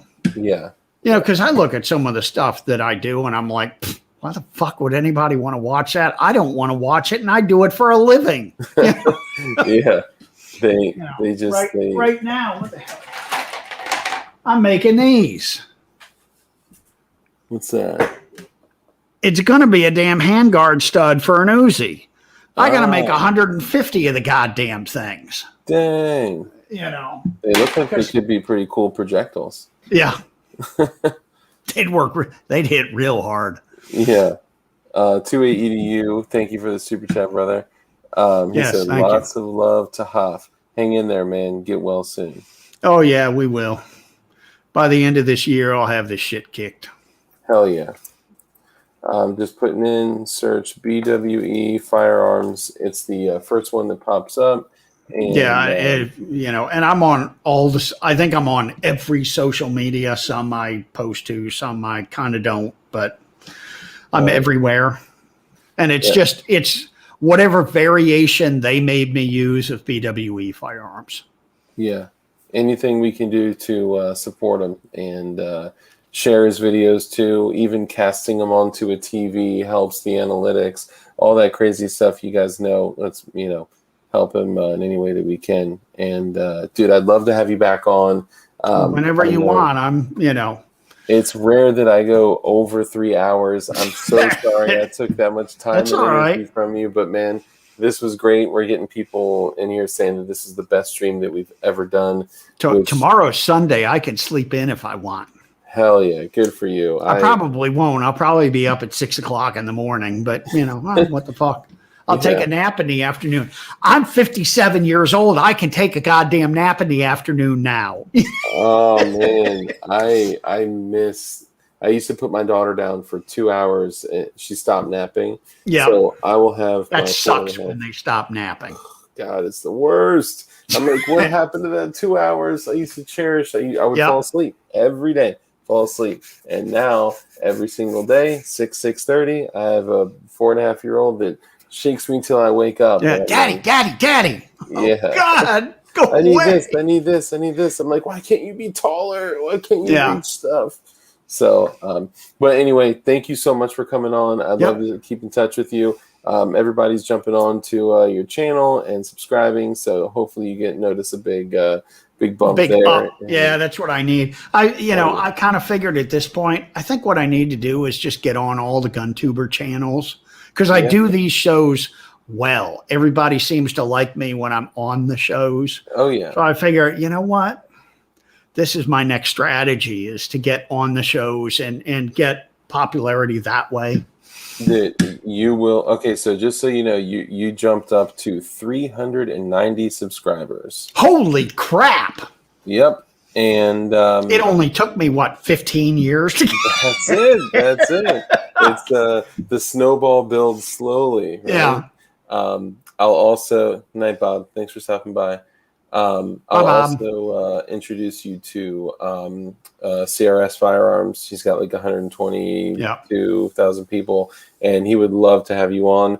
You're probably just going to go on and say the same exact shit that you said to me and Crump. But people love that shit. Yeah. So, yeah, man. Awesome. People like stories. I'm good at stories. Yeah. You did an excellent job. I would have thought that you're doing this like nightly, by the way that and like I on my YouTube channel, I did the what was it? Story time with Mojave. Mojave was our cat, and she passed away the day before I went under the knife for cancer. Oh my God. I was in the hospital. My wife called me. She's like, Mojave's, kind of crying and whatnot. And so I got on the phone, which was unusual for her. I got on the phone and, hi, Mojave, how are you? And she was meowing at me and all. And then she passed away that night. Damn. But I did that and fucking people got pissed off at me for doing it. And I was just telling the stories like I was telling on here. And man, I got freaking roasted. Well, for telling a story? Yeah, because Mojave, we used to take her out in the screened enclosure for our pool. And I'd take her out. I'd come in from the shop because I work at home. And during lunchtime, I take an hour for lunch. And I'd take her out for an hour, let her play in the screen enclosure and do whatever the hell she wanted to do, lay in the sun. I figured, what better time than to do story time with Mojave? Yeah. And man, I got freaking roasted for it. Damn. Why don't you do some work and quit fucking around with that stupid cat? You know, it's like, God damn. You're always going to get people that are going to, I couldn't tell you how many times that I had people just being total shitheads. And Yeah. the only thing that has helped is that, like, the majority, like all these people in here, our community is just fucking incredible. Yeah. Great people. I mean, I 99.9% of them are awesome. And we have a Discord where we all come together. And like after this 3 hours of us being together, we're going to jump on this separate thing that keeps me up till 4 o'clock in the morning and talk and stuff. And then you'll be up at 6. Exactly. Yeah. Daddy, daddy, daddy, daddy, daddy. I know it's so bad. God. I never sleep. It's bad, but I will help in any way that I can. You all right, I appreciate it. Hell. Keep building freedom. Oh, this could be part of our building freedom segment. I didn't think about that. Yeah, keep building freedom for all these awesome Americans, and just thank you for what you do. I appreciate it. Hell yeah. All right, guys, make sure you go search BWE Firearms. Let's see if we can get them over 400. Let's see. Let's do a little refresh. 390. Okay, guys, we're at 394 subscribers. Damn. So for 6 of you people that are sitting there that are like, I mean, I don't feel like clicking a couple times, like, but I like what he's saying. Yeah. Please go BWE Bravo Whiskey Echo Firearms. Search it. Freedom. Thank you. Search it, click it, subscribe, hit the notification bell. Let's get them to 400. Let's see if my motivation worked. 395. Oh, come on. We're so close. We're so close. Just thank you, Shadowrunner. Let's get someone else. Oh, yes, I will. Thank you so much for that. I've already subbed. I can't sub again. Let's see. Hold on. Oh, and before I forget, because I always do, 396. We're almost there. Okay, make sure we get to 400, guys. Sub to BWE Firearms. So we give every single guest the honor of naming the stream. So you get to name this stream anything you want. Wow. I have no fucking idea. Bingo. Got it. I'm going to put in, I have no fucking idea with BWE Firearms. We actually, works for me. We had Cody Wilson on, and I know we always tell this story, but we had Cody Wilson on, the gun printer, ghost gunner, creator, and all that. And he was on a couple times. The first time he was on, we told him that, and the first thing he said was, "Shit, fuck." So we were like, all right, shit fucking is. Yeah. So you gotta love the authentic responses. Yeah. Let's see. 398, guys. We need 2 more people to subscribe. I'm not gonna end it until we do. Thank you. We'll be here at 6 o'clock when your daughter wakes up. Exactly. She'll be like, Daddy, who are all these people? Okay. BWE Firearms. Type it in, search it, click it, click.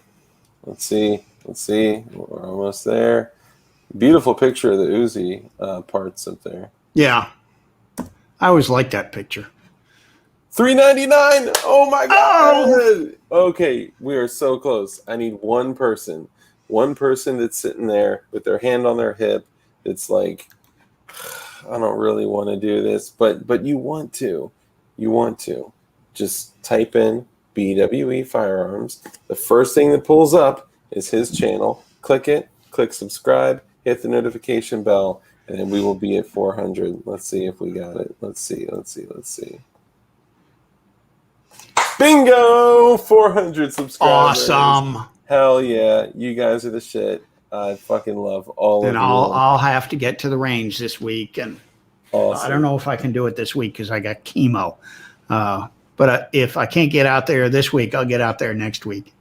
Tell people your story, man. Tell them what you're going through, and tell them what you're still accomplishing, and you will inspire so many people. You're going to give people a lot of encouragement to push on. It's it sucks, but it's not that bad, Yeah. Well, I love your attitude on it, man. You're you're a hell of a person. So keep on being the same you. Keep on being. Yeah. I Keep on can't, being. like I said before, I can't afford to die anyways. Even if I die, they're just going to set my ass up behind the machine so they get back to work. I know, right? They'll find a way. Weekend at Bernie's. Yeah. Yeah. Running the. Oh, ask my wife. She'll probably tell you I won't smell any worse than I do now. So. I would probably say the same thing. Yeah. She's always on my ass. Oh, Have you're you taken a shower? Yeah. I'm like, I already took one. Yeah, but you went outside. You did yard work. You stink. You stink. Go take a shower. If I said that shit to you, I'd get slapped in the mouth. See, we've been married for 30 some years. Damn. So now it's just like, we just say shit. It's like, yeah, my wife will look at me, you fucking stink. Go take a fucking shower. That's how mine is. We're at married for 7, but we've been together for 15, and it's from a scalability sense. When you went to gunsmithing school, I was born 3 years later. Mm-hmm. So I'm just a little guy. I'm a little. And your next 18 years are going to be rough. Yeah, I know. I'm excited for that. Yeah, you're going to go through a lot of shit and a lot of, Yeah. I'm here if you need me. Thank you, man. I've been through it. Yeah. We stayed together, support. Yeah. Well, I may be reaching out to you for some support because even at 4.5 years old, man, it's rough. Yeah. It's rough. She's a monster. Yeah. And it doesn't get much easier. I figure that it will not, but all in all, I'm grateful for you, your time, and just I appreciate it. Get those videos out, man. I appreciate the 400 subscribers. Hell yeah, man. The first time that our channel really made forward movement was when I went on CRS's channel. I was at like 900 subscribers, and he was like, dude, we can get him to 1,000. Boom, boom, boom. And they really pushed it, and we got to 1,000, and that's when it like started trending upward. And we're only at 1,500 now, but I mean, this is a tight knit group. We, honestly, like, we're a little community. We all take care of each other. So, love to be like, some of the YouTubers, Sticks and Hammer and stuff, who's got 1 million fucking subscribers or something. Dude, there's so many out there that have so many, and they don't necessarily have like a message that is making an impact, and you showing people how to build freedom and then how to pass that on to others. That is invaluable right now. So keep it up, man. I'm also looking at designing something that can be made by people easily. Nice. I would love to talk to you about that. I also have some friends, a small group of friends, that put all of their retirement and life savings into a patent. It's actually like 36 patents. They patented every part of the firearm, and so I did sign a non-disclosure, but I'll say that it will revolutionize one particular category of firearms for the rest of forever. Yeah. So we'll chat offline. I'll email you my number. You hit me up whenever you want. All right, guys. Thank you for tuning in. As you guys know, I always say, just make sure that you just be kind, right? Like, care about each other, contribute to others, be a great person, and also just be as fucking dangerous as you possibly can be. Kiss me when you're done fucking me. Yeah. Enjoy the night, guys. Thank you. Have a good evening. Obviously, the Hoff, thank you for coming on, man. You're awesome. No problem. I appreciate it. All right, guys. Thank you. Y'all take care. See you, man.